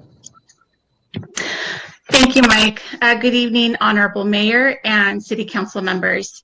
I'm here to present to you the program year 2019-2020 Consolidated Annual Performance and Evaluation Report, also known as the CAPER. Since the city receives federal funding in the form of Community Development Block Grant, CDBG, Home Investment Partnerships Program, HOME, and Emergency Solutions Grant, ESG, the city is required to submit an annual report to HUD. The CAPER is an auditing report that identifies the city's performance in meeting the housing and community development goals and objectives as identified in the consolidated plan. As a result of the COVID-19 virus, the city of San Bernardino declared a state of emergency. Under its authority, HUD waived regulatory provisions such as the submission of the fiscal year 2019-2020 CAPER to HUD within 180 days after the close of the city's program year. Therefore, the CAPER is due to HUD by December 28, 2020. The CAPER outlines the city's accomplishments for the 5th program year of the Consolidated Plan, July 1, 2019 through June 30, 2020. It also describes the city's progress in meeting the goals and objectives outlined in the city's 5-year consolidated plan. CDBG funds must be used to benefit low and moderate income persons. Home funds must be used for the provision of affordable housing for low-income households, and ESG funds must be used for homeless prevention, emergency shelter, and rapid rehousing of homeless persons. The goals and accomplishments for fiscal year 2019-2020 were: the Inland Fair Housing and Mediation Board was able to assist 2,094 persons facing fair housing and or tenant landlord issues. They did not meet their goal of assisting 3,000 persons due to COVID-19 impacting services. The city's public works projects were completed $2,218,377 in CDBG projects for the rehabilitation and improvement of parks, playground equipment, and roof replacement. The city did not receive any applications for the owner-occupied housing rehabilitation project. Therefore, there are no accomplishments to report during fiscal year 2019-2020. The city, in partnership with the Inland Empire Small Business Development Center, which hosted a series of entrepreneur workshops, was able to assist 12 San Bernardino small businesses. The ESG program permanently housed 25 homeless individuals. 106 homeless individuals, including families, were assisted with either street outreach, rapid rehousing, homeless prevention, and emergency shelter. And last, the city completed 2 new projects on infill lots located at 939 North F Street and 1045 North F Street. And this concludes my presentation. Thank you. Thank you very much, Ms. Gallegos.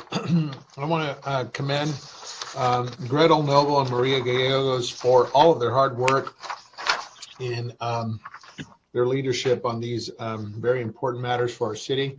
We'll open it up to public comments. Ms. City Clerk, are there any requests to speak? No, there are not. Okay, and just a footnote, we opened the public hearing at approximately 9:06 p.m. All right, I'm closing the public hearing at approximately 9:11 p.m. for deliberation and action. Do we have a motion? Move for Recommendation. approval. I'm sorry. Move the recommendation by Mulvihill with second by Basine. Yes. And we will call for the question. If there's no comments, Ms. Barra? Yeah, just a quick comment. I know I've been mentioning this for a couple months now. I think it's time for our city to build the homelessness task force.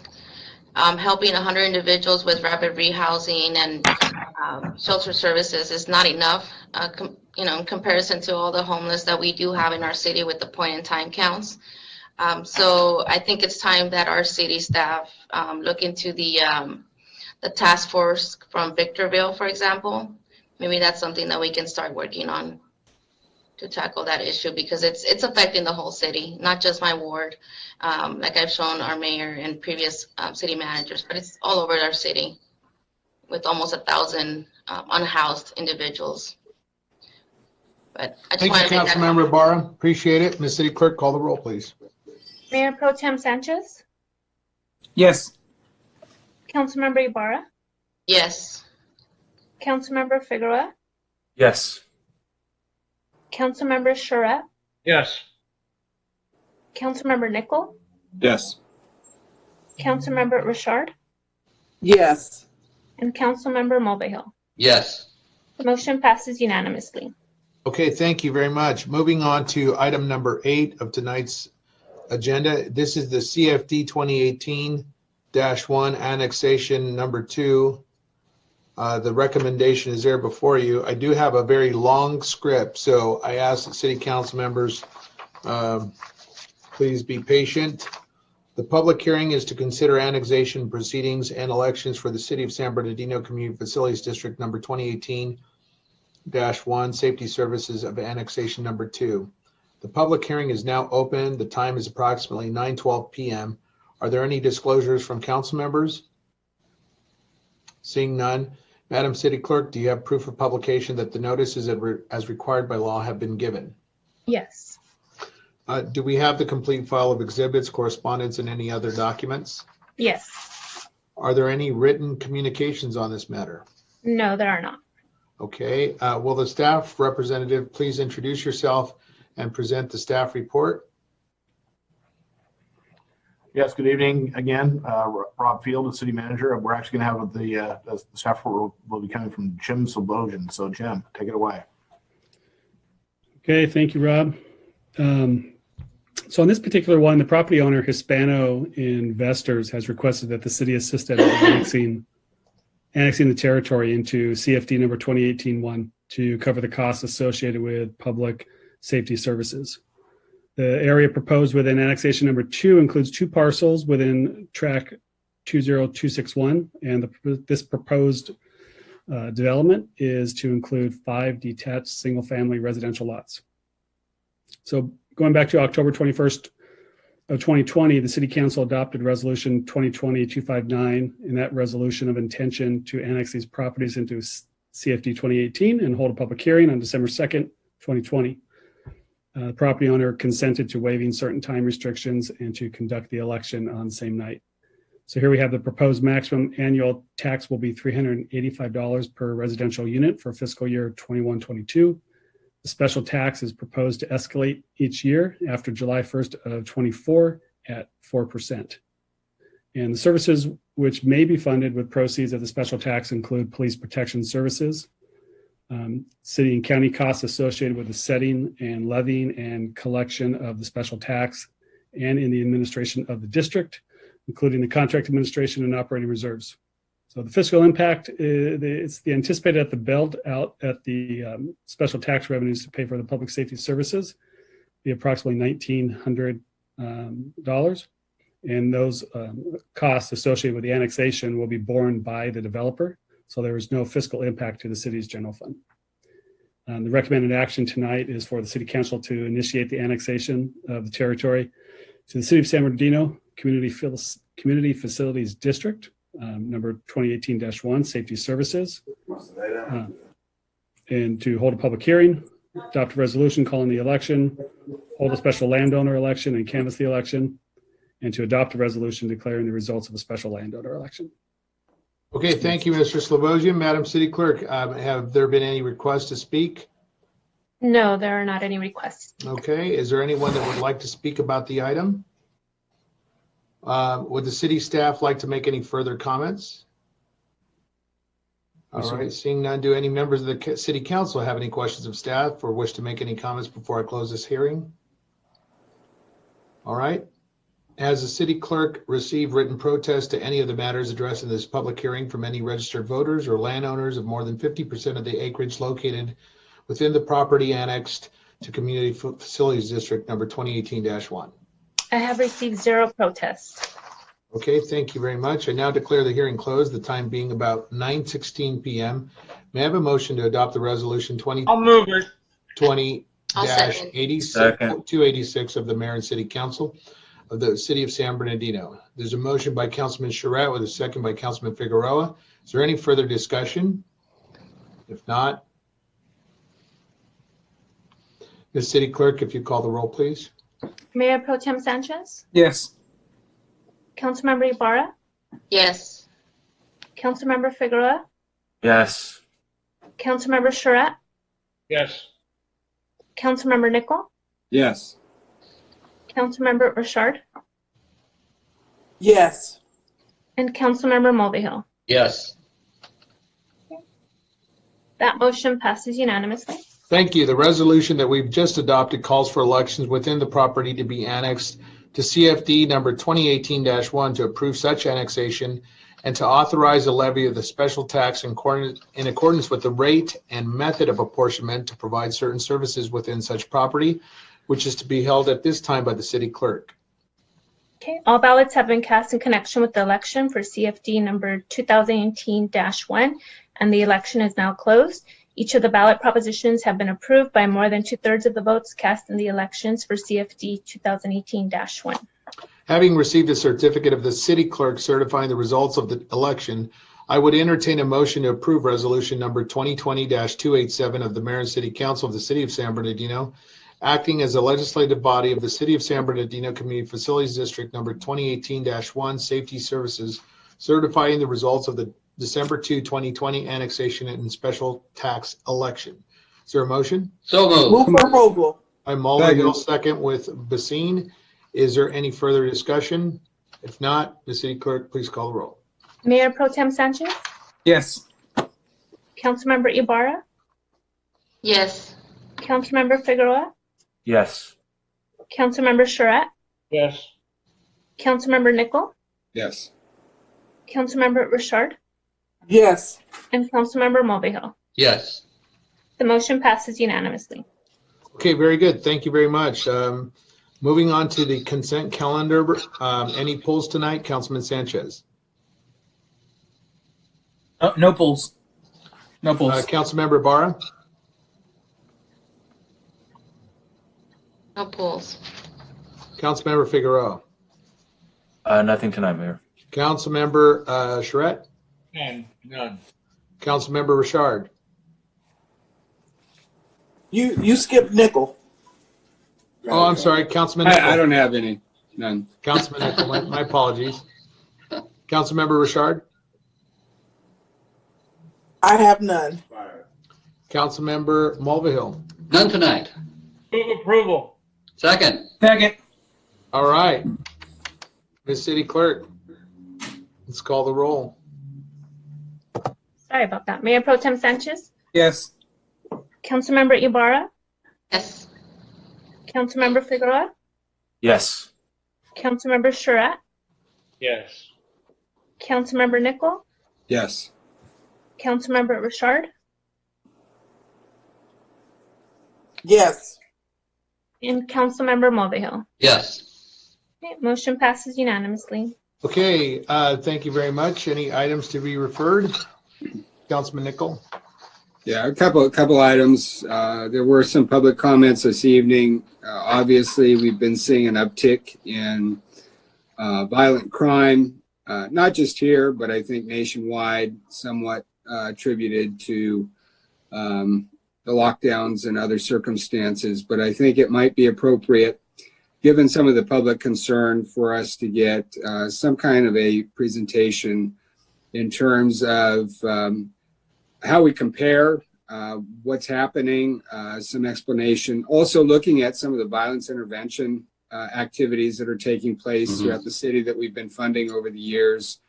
Looking at how those are having effect and making sure we're mitigating this violence as best we can. So Mr. City Manager, or Chief, whenever that might be appropriate. The public is clamoring for some response, and I think it's appropriate for us to do so. And then also, I asked at the last meeting, I understood we were possibly going to have a discussion in closed session regarding the status of the last batch of cannabis ordinances. I've been getting a lot of concerned calls from people. We sort of committed ourselves to a timeline, and now we're stuck. And people want to know what the status is. I think we need to understand where we're at in this process, and are we going to move forward on the balance of the ordinances that were brought forward back, or requests that were brought in June. We're now in December. It would be nice to get those done, and so perhaps we can get those agendized, at least in closed session, to discuss what the status is, so we can understand what's going on. But we did make a commitment. That as well, Henry. Yeah, we did make a commitment, and I think we need to follow through. Okay. So those are my requests. I appreciate it. Very good. Thank you. Councilmember Barr. Yes, Mr. City Manager, I'm just trying to follow up on some emails that I sent last week. One of them being Paris Hill Park. There is a really bad foul smell. I haven't received a response in over a week. Those businesses across the street are losing business already, and it's not fair for them to be losing business. I know we had asked our city staff to install some security guardrails at the entrances of those parking lots off of Paris Hill Park on Highland and 21st. And I don't know where that is right now with the works. And then of course, you're seeing all the crime that we're having. That's the other concern we're trying to address in our city. What else can we do differently as a legislative body to help mitigate the crime happening? I believe we are at over 60 deaths already this year in our city. That's more than what we had a couple years ago. So it's very concerning to me. And I know there was one more item. Just something that we don't need a staff attention. I just want to bring it to our public that's watching our council meeting. Next week, we're going to have the Community Ho-Ho Parade. There will be no pre-parties or after-parties. There still will be a parade held from Monday, December 7th till the 10th, I believe. Let me just confirm real quick if it's okay. Yes, through Thursday. So for any families, just know that we are still having the Community Ho-Ho Parade being hosted by our community members. And just be out there waiting for us to drive on by and wish you all happy holidays. That's all. Okay, thank you, Councilmember Ibarra. Appreciate it. I want to, if there are no further comments, I do have another. Councilmember Melville. And so do I. I have a report on a conference that I attended. Is that appropriate for Well, this point? hold on, Jim. Let's go in order here. Councilmember Figueroa, items to be referred, and Basine, items to be referred. Not necessarily referred, but just a reminder to residents in the third and in the first ward as well. There was recently some door hangers that went out regarding the Mount Vernon Bridge. So this is just another friendly reminder again that in a few more weeks that the Mount Vernon Bridge will be coming down. And so just to remind the residents in the area that there will be detours in that area for a few years. Thank you. Okay, thank you, Councilman. Councilmember Richard. Yes, and I just want to piggyback on Juan Figueroa. You know, he's absolutely right. The bridge is going to be closing, and this is history in the city of San Bernardino, and we want to make sure we capture that. And I also want to talk to the residents of the city of San Bernardino.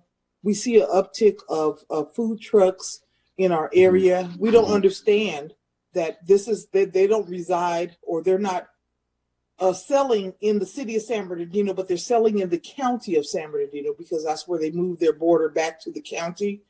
But I just want you guys to understand that we're going to make sure that we protect our legitimate businesses and our restaurants, and we're going to see and try to make sure that we get all of these food trucks in compliance to make sure that they want to, or they get to the point where they take care of their families. So Juan, thank you for mentioning the Mount Vernon Bridge, because I got a whole lot of phone calls regarding that. But I also want to remind the residents in the city of San Bernardino with the food trucks, we're working on it, and just be patient. Okay, thank you. Councilmember Mulvihill, sir, go ahead on your item to report out to attendance. Yeah, I attended virtually the 11th Economic Summit of SCAG that was entitled After COVID, Building a Healthy and Inclusive Economy. And I sent out an email today. There's some very good data. There's a 60-page regional briefing book that provides all kinds of data and information. Just a few skimming over the surface here. Over the 6-county SCAG region, in February of this year, the unemployment rate was 4.2%. By May, that was up to 18.1%. By October, it was back down to 10.4%. So we're still not back to where we were. We still got a significant unemployment rate. The industry most affected was leisure and hospitality, and I think we saw that in our TOT tax reductions that Mrs. Slovian went over to this evening. But I encourage you to take a look at the information that I've listed on the SCAG update that's on the internet. Thank you. Thank you very much. As we conclude tonight's meeting, I want a moment of silence, please. Today marks the 5th anniversary of the December 2nd, 2015 terrorist attack here in our city. We are closing in honor of the survivors of the attack, first responders, and the families who were taken from us on that horrific day. If we could honor with a moment of silence, please.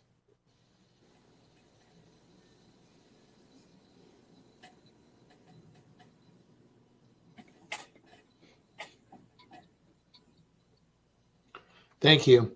We as citizens, residents, and leaders declare that this tragedy will not define our city. Instead, we remain San Bernardino strong. So, Mayor, I want to apologize. I want to apologize for interrupting. And December the 2nd will never leave any of our hearts. Mm-hmm. But I also want to end this meeting in the honor of Jimmy Jews. He was the first African-American firefighter in the city of San Bernardino. And he passed away on Saturday. And we want to make sure we honor him also. And I think I sent you the information. So his ceremony, his celebration of life will be happening next week. And we want to make sure we pay homage, pay honor to the first African-American firefighter in the city of San Bernardino. He made it all the way up to lieutenant. Thank you very much. Our condolences to the Jews family, and we appreciate it. Council members, again, Councilmember Mulvihill, Nickel, and Richard, this meeting is adjourned. Thank you.